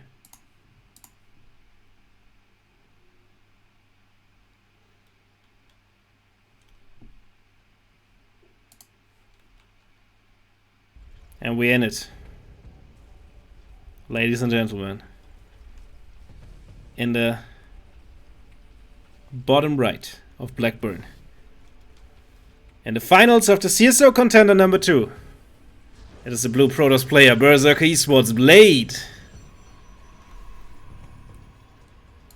And his opponent, trying to be in the finals with him for a long time, as they tell me.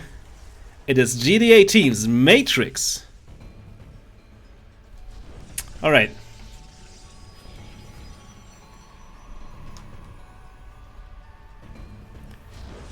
PvP Pokramp, as our man Hydra says in the chat.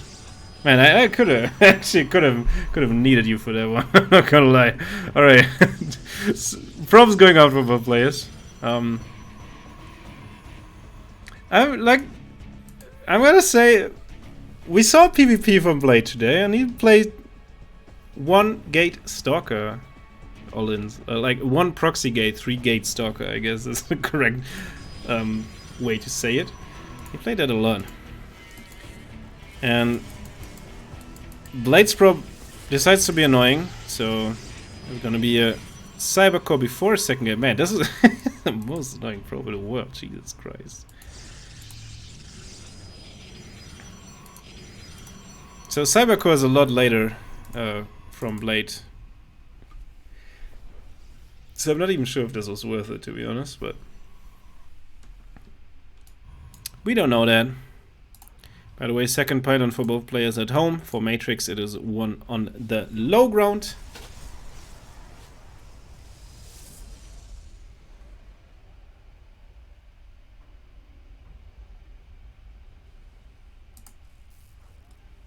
And for Blade is in the back of his base. Oh, he showed you there.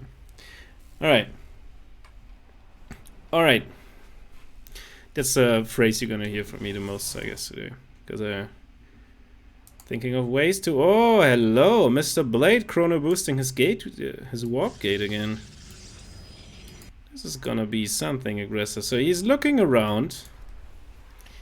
That, like, I've been told that chrono boosting your warp gate indicates some kind of all-in.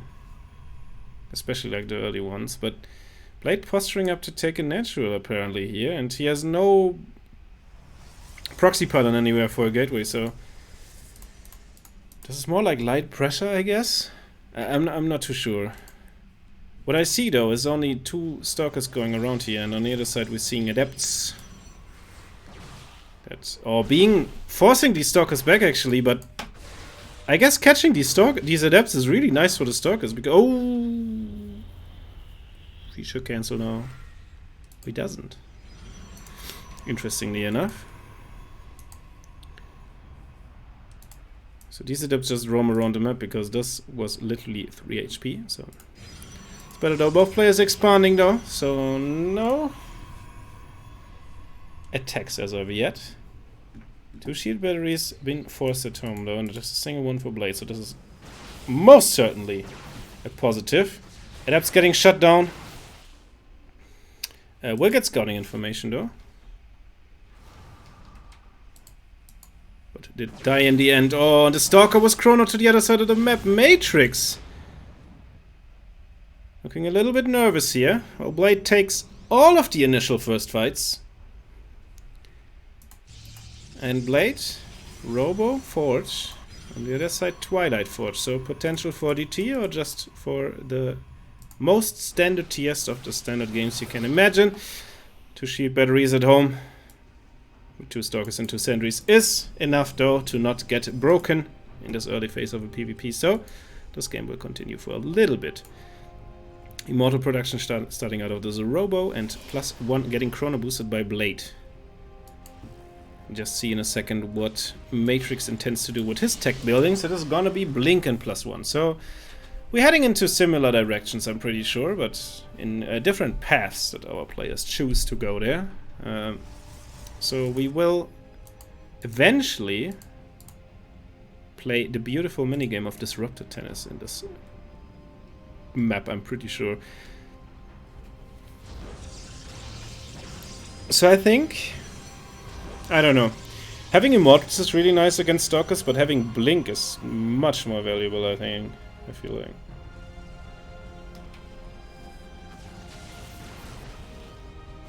That's interesting insight, Hydra, thanks. Alright, gets a full scout here.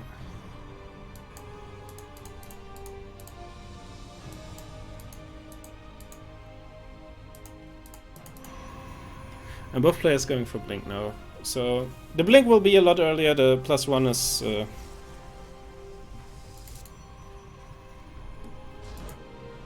fairly even, I have to say. The major difference as of yet is the Blink timing and the fact that Matrix or that Blade already has Immortals. Both our players adding additional gateways.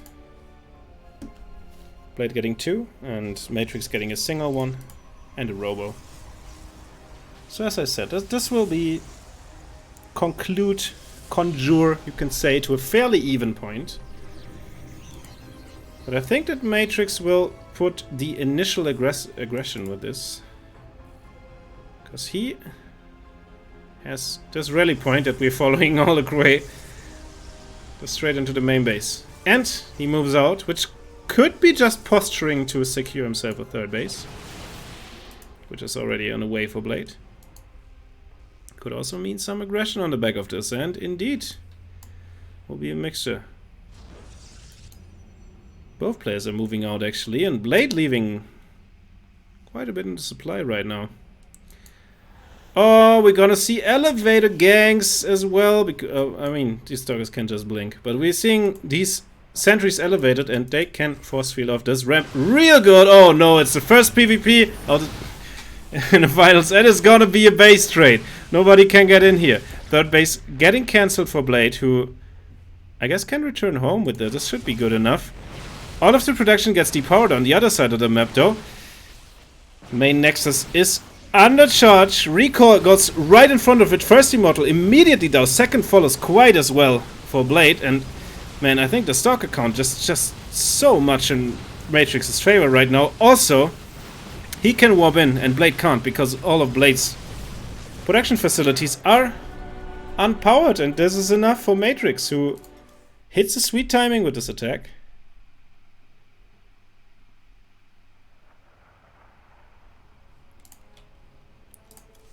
And takes the map, and well, check out what the second map of this best of 3 is.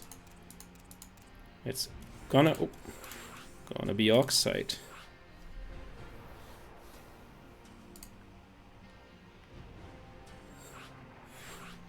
All of our players in the lobby.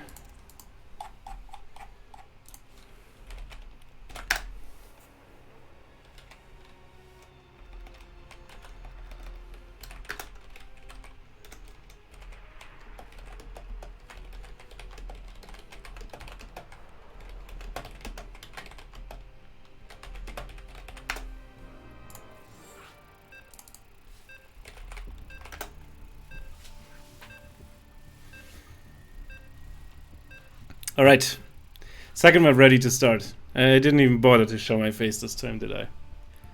It's for the better, maybe. Second map of the day will be Oxide.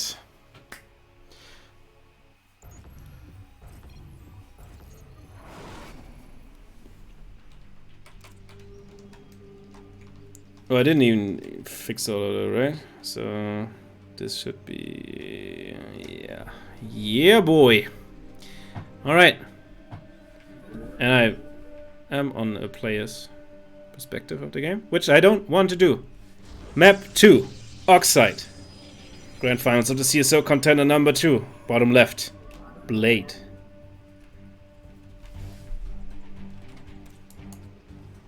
Top right, Matrix. Cutting down all the non-essential information there for you. You're welcome. Blade. Just an early scout. I wondered if he's scouting early or if he's just a bit cheeky. But it's just an early scout. Seeing the first pylon of your opponent at home is always a good thing. Oh, blocks the gas! Cute stuff. Blocks it again! He might even win the fight. No, second probe is going to be pulled, so... This probe's stuck here. And Matrix's own scout.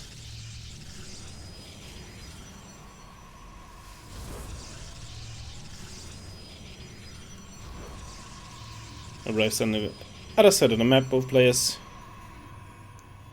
Just a standard thing. The only interesting thing now would be to see if they build their pylon at home on their side of the map, but they don't have probes on the other side of the map, and they are in the proxy situation, really, right?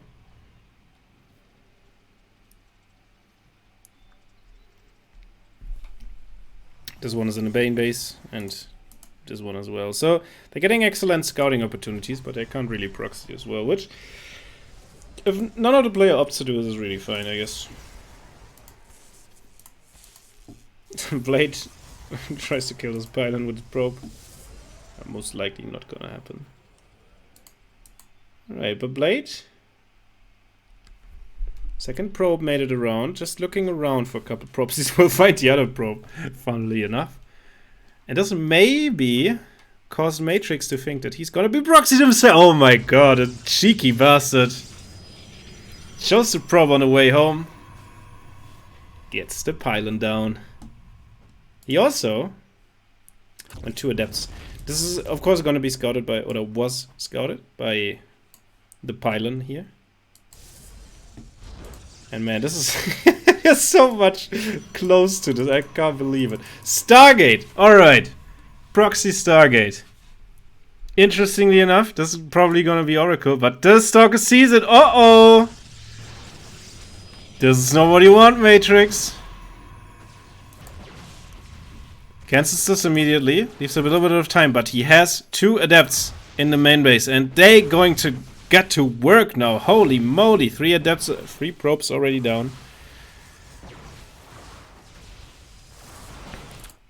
Man, and like he has balls of steel. He just gonna let us finish. Like he just went in with the adepts, got 3 probes, forced the warp in, the recall home.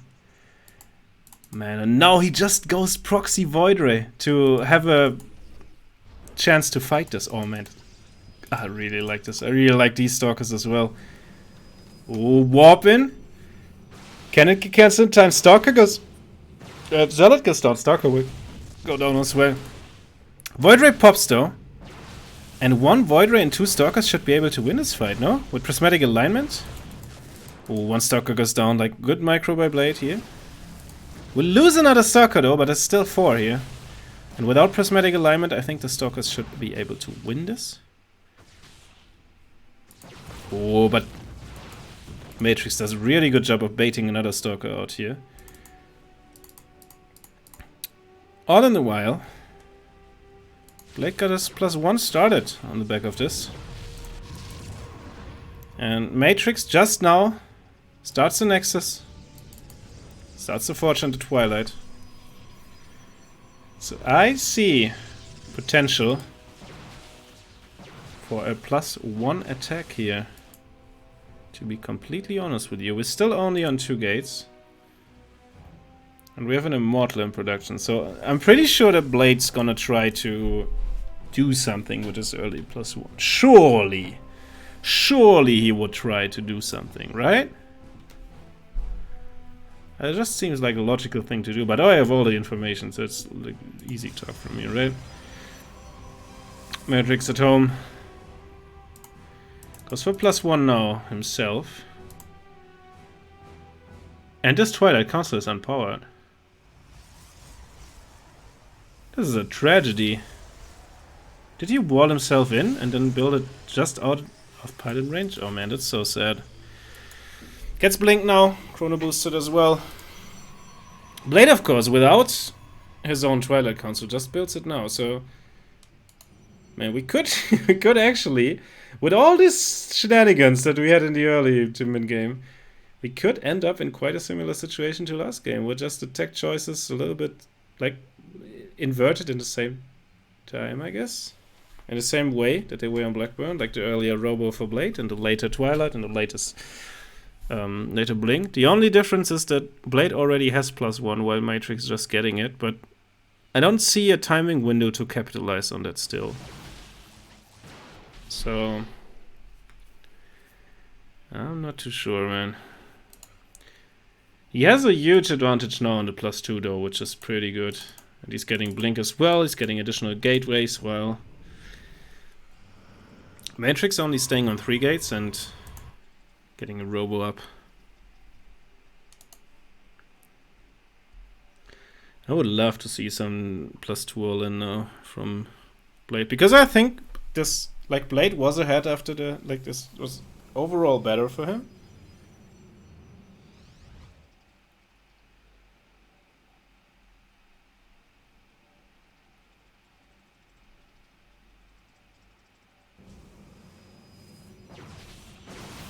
But what is the way to really capitalize on it, right? That's the question.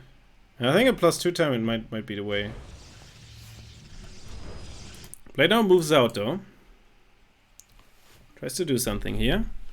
Pop Prism in production as well to eventually help with this attack. Robotics Bay only for Matrix though, not in sight for Blade yet.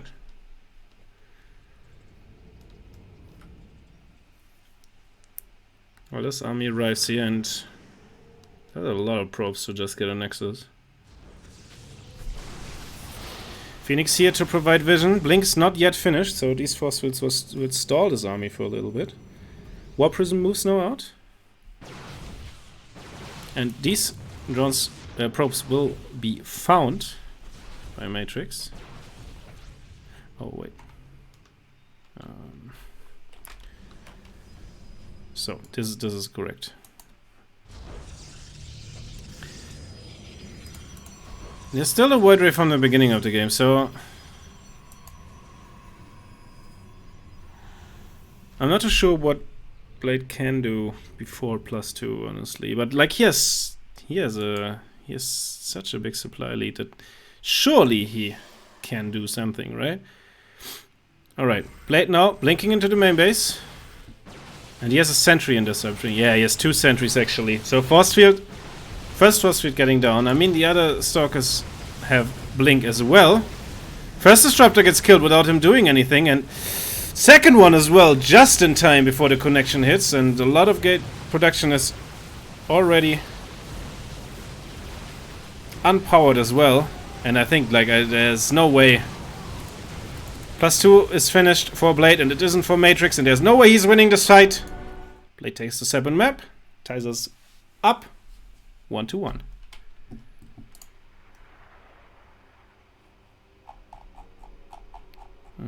And then let me just check out what the next map will be. It's gonna be Light Shade actually.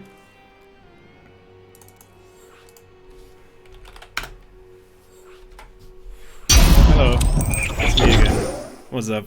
I'm gonna be here for 1 second.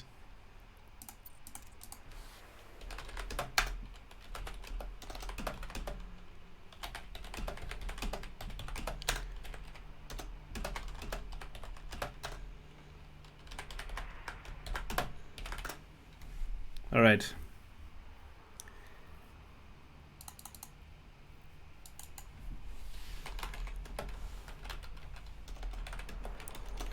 Players requesting just a second. We'll gladly grant them that.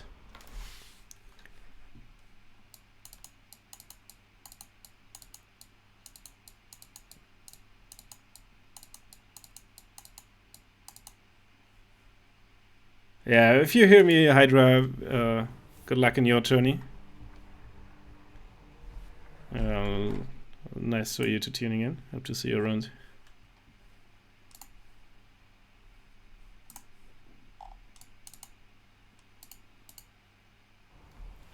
Alright, and I just see that my lightning setup is really terrible. So nobody is really seeing me, which is not necessarily a bad thing. Alright, the 2 seconds that Blade requested have turned into a little bit longer, but we take those, we take those, we take those. This is all perfectly fine. Just for me to start up the turn. This maybe is a good way to advertise our Matcherino once again. An exclamation mark P would lead us to our Matcherino page, on which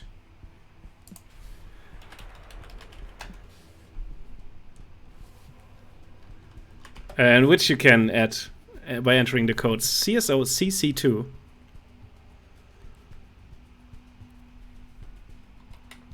You can add to the prize pool.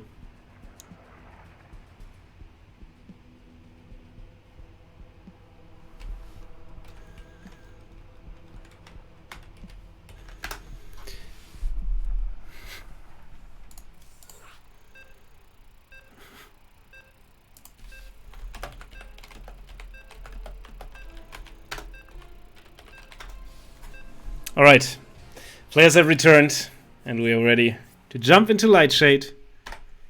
Our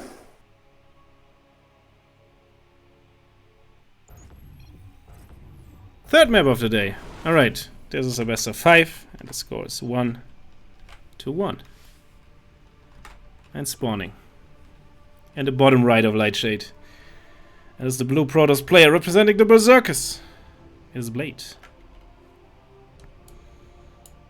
Top left, representing the GDA team.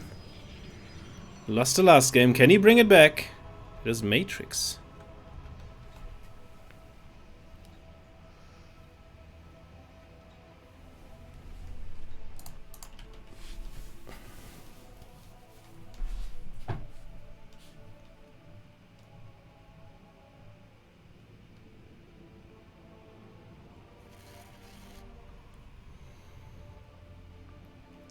Oh, we have the probes kissing on their way out.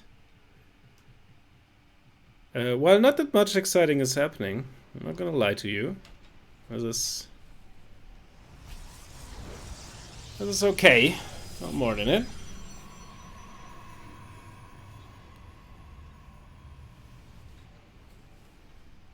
Probes taking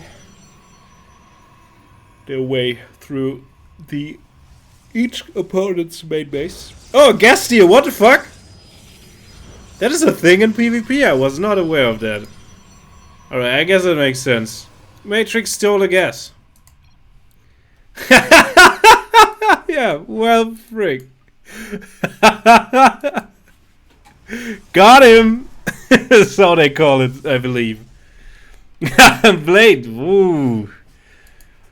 Blade with the I still win because he is going for the 3-gate. And we have another proxy pilot. This is the PvP I was looking for, ladies and gentlemen. Xenon will have force out. And makes his way to kill off this assimilator while we are patiently waiting for an answer to the age-old question: what will be proxied? Gateway and no gate. Okay, nothing. I'll take this part in here just to check for the units, the usual stuff we notice, and we will have proxied a gateway. You guessed it. Matrix. He proxied 2 gateways, by the way. This is a bloody 4-gate. Alright, 4-gate against 3-gate. Well, if I only knew who this would benefit. I think Blade saw these stalkers moving out with his proxy gate. So he moves out to intercept it, actually. Or micro battle here in the middle of the map.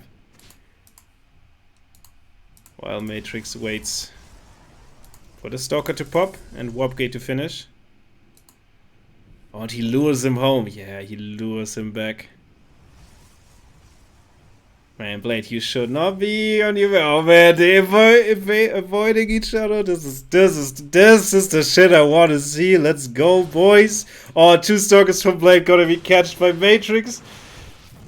Does not look like Blade can make true on his promise to win this game still as of yet. 4 stalker whopping on the proxy gates of Matrix. Blade tries to expand behind of this. I think this is the benefit of having 3 gates, but ooh, he's fighting in this. Quite not the one-shot potential there. Stalkers falling on each side, but the numbers have been higher for Matrix, and it shows right now. Bled out a couple of stalkers. The zealots still not going down. 3 zealots and 3 stalkers. 4 stalkers reinforcements walking across this, and I thought, ooh, this could turn things around, man. Only 3 stalkers at home. Tries to get shield batteries now desperately up in the main base. Gets a sentry out of there to force field this out. And try to buy himself time and then win the fight with shield batteries. Is there 1 stalker? It's for high ground vision, I guess. And then try to bait out the... Oh, man. 4 more stalkers walking to the other side of the map. I think both of these players are nervous because they have slightly micro hiccups. Alright, they need to fight now. Sentry immediately goes down. These stalkers here firing in the back. Couple of them on the low ground helping out as well. Force field is gone down now, but nuclear battery is found. Oh, don't go down this map! Oh no! He tastes his own medicine. Gets force fielded out. these trades had to benefit, but not that much actually. They're trading pretty evenly. They're trading pretty evenly, but Matrix also has 20 armies supplied. Oh no, because ooh, well, these players are familiar with the situation, I guess. So I'm not too sure at this point, to be honest, because Blade's gonna have more warp gates, and I don't know if he can break this, honestly. With 2 sheer batteries here, still enough energy for a force field. Or like enough energy on the sentry, I guess, rather. Oh no, he tries to go out here. Alright, man. I'm absolutely interested. Like, if Blade can hold on and prolong this. Oh, terrible force. Oh, I guess it was a good force field after all.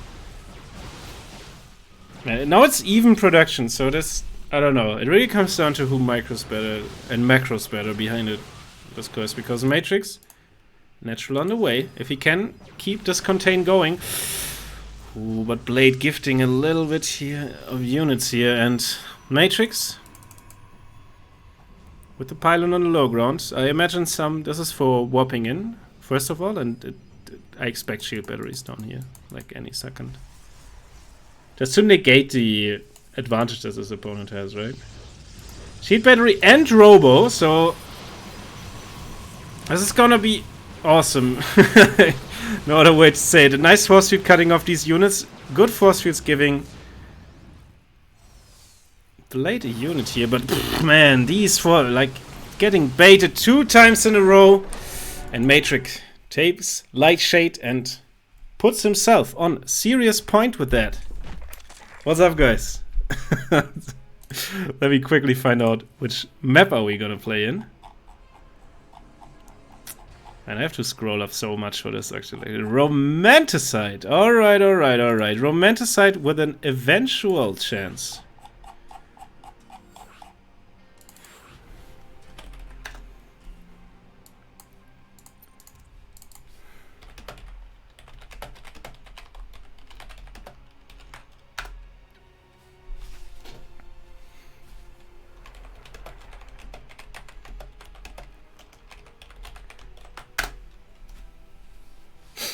Alright. Our players, like, I just love this. This is the real spirit of what's up, Niven, by the way?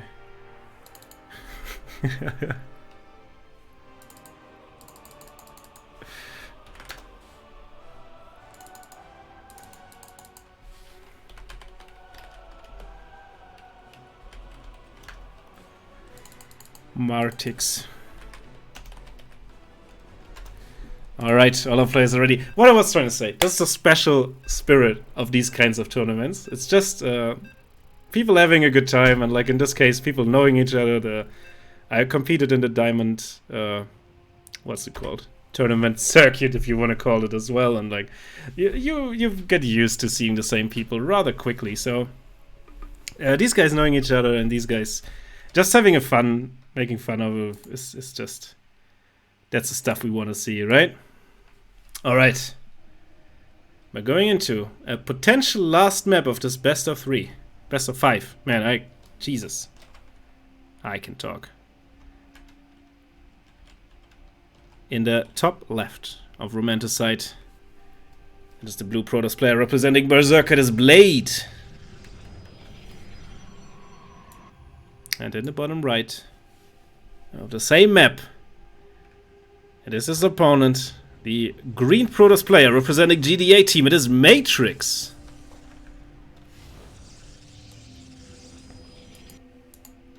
Alright, we have the same timings as well. Pylon Scout from Blade. Hey, what's cracking, GX?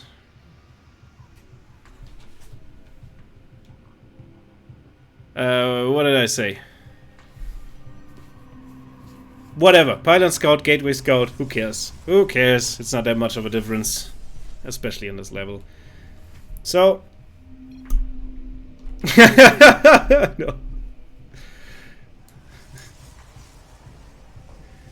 No ability to scare steal this time. Both players are looking to be quite sad about it, but alright. No guess who you are though. Yeah. Amazing stuff. Alright. Matrix proves himself to be a good boy. This boss.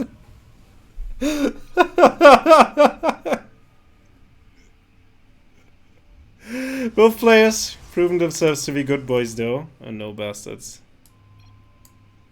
Because they hold their pylons at home. No? Bros, you rats! Yeah, boy! Alright. Matrix shows his love for the adepts as you go for double adept once again, while Blade more conservatively opening with double stalker. Pylon's gonna be built here to be annoying, of course, to delay the natural base if it would have been talking, and of course to see the units that's popped out of these gateways, and that I don't know, like, is Blade actually gonna, oh, he's gonna let him finish, alright, so he's gonna just trying to keep this adept at home as long as possible, and as I just said, that none of these guys are going to being naughty boys. Look at you, Matrix. Look at you. Shame on... Oh! Oh! Oh, wait. That's how it works. Blade saw it. Blade scouted it once again. And this is what brought us an entertaining game too on Oxide, by the way. Alright, so that's trying to shade away from this. One will go down though, so not as scary. Losing their one-shot potential. There's no units at home though. Man, and it's just a sentry. This can't fight an adept. Alright, Stalker's going out now, but this sentry will fall most likely. If it's not being chrono boosted. Well, Stargate had to be cancelled. The pylon will fall. Yeah, idiot. Man, these guys. I can tell you that even if these, it sounds a bit mean, like these players are knowing each other and they're just having fun with each other. Just wanna, don't get out there and on your fucking ladder games and try to call people idiot and say it's all in good fun. Because these people know each other. It's not fun to... Whatever. Who am I talking to even? Like, you all are adults, hopefully. Alright. Blade gets a full scout. With this Phoenix. So we're gonna get down, but, like, still. So, where does this leave us? It's the same kind of situation we had the last game, that Blade prefers the Robo and Matrix goes Forge Twilight into... Oh no, he has a Robo as well. Wait a second. This is different. But still, like, the cancelled Proxy Stargate wasn't not for nothing. And we see this most reflected in the work account right now, where Blade is a little bit ahead. But it's not too, like, it's not too stressful at this point. Nothing to too much worry about. Alright, and we're exactly seeing the small deviations these players had in the first games as well. We have only 3 gates, but faster blink. For Matrix, while we have faster +1 and earlier gates and an earlier Robo. Or Blade, who apparently tries to get a 3rd base up at home as observer placement. I really like that.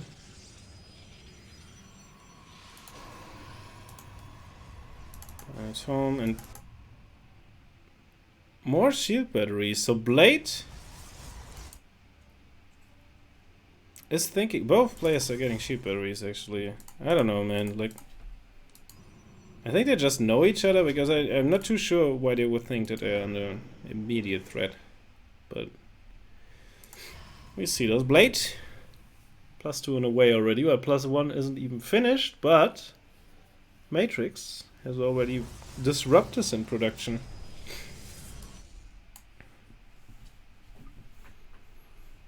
Oh man, none of these players gearing up to take a third base, I think. At least.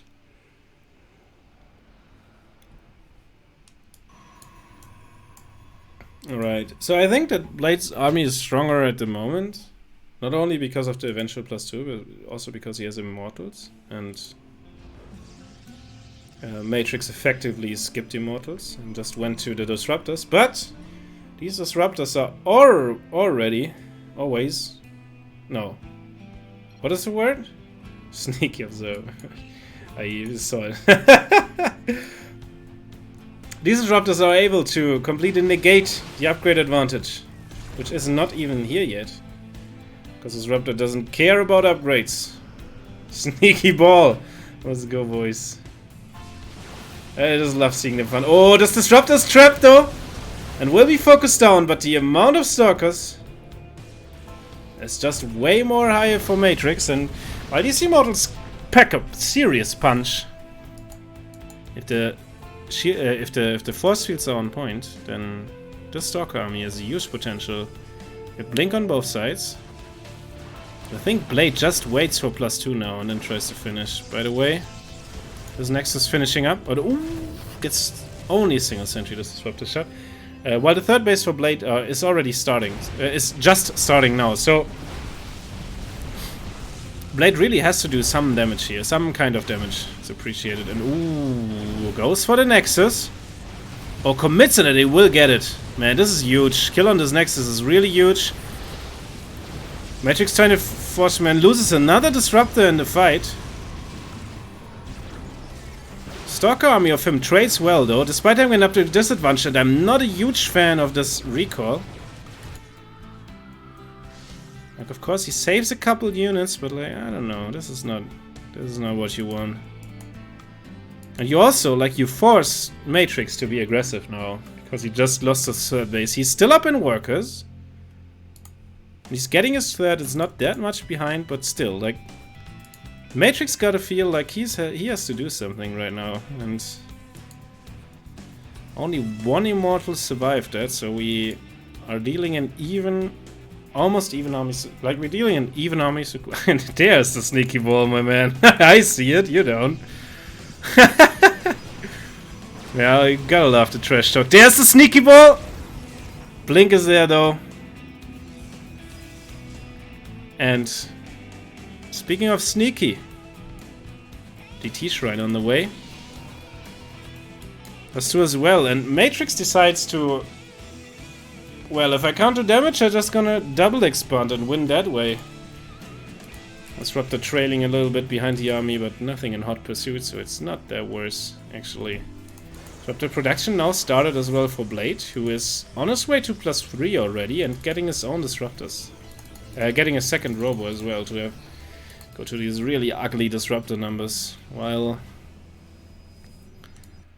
Matrix trying to gear up for the must-DT late game style, I'm pretty sure. Or like having the must-DT must-charge run by, I should rather say. Do both players have charge? No, it's actually just Blade that has charge.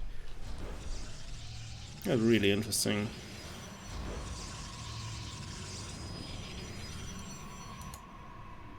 Alright. Sneaky ball army. On the way across the map. And Blade. Gonna see the fourth Nexus already. With a Scouting Zealot. Other Scouting Zealot checks this and sees, oh shit, he has this base as well? This is not looking good for Blade. I mean, he has +3 on the way. And he has double Robo, which is nice, but like, oh man, this Zealot's going ham. Jesus. No pull on the probes even? Oh man, 4 Zealot? 5 probes? Oh, legendary Zealot. That was exactly the probe lead that Matrix had. But!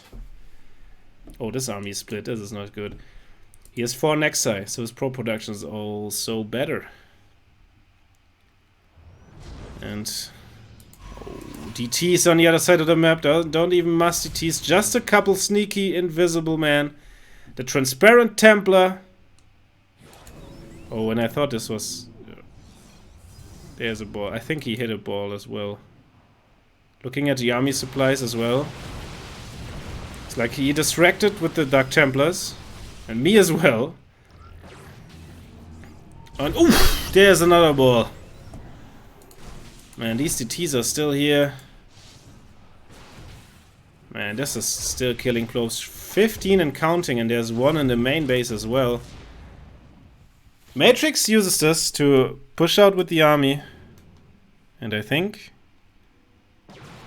this might be the final push of the tournament. Pylon here gonna being gunned down. Force field sitting. Charges on top of this army. Huge disruptor shot.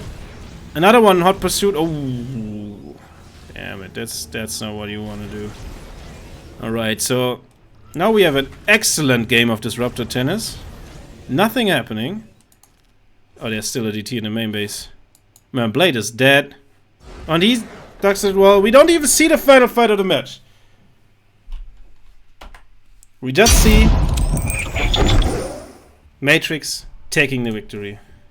Man, and with that, we are ready to end the second CSO Contender. We had a debut of my face on camera in this tournament series, at least.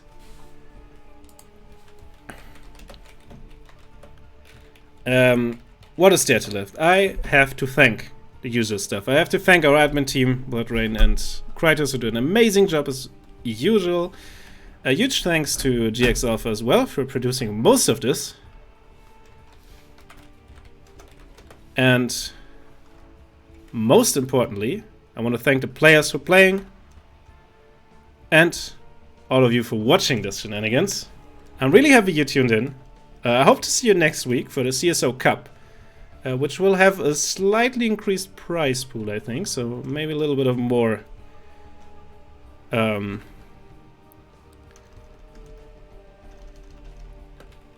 wait, I have to write something.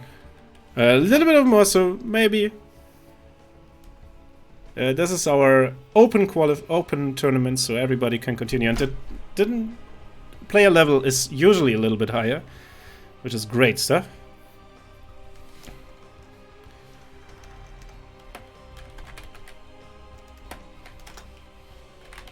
And I think that this is for me. Hope to see you all next time. Thank you for tuning in. And have a good evening, good morning, good night, wherever you are. Goodbye, folks.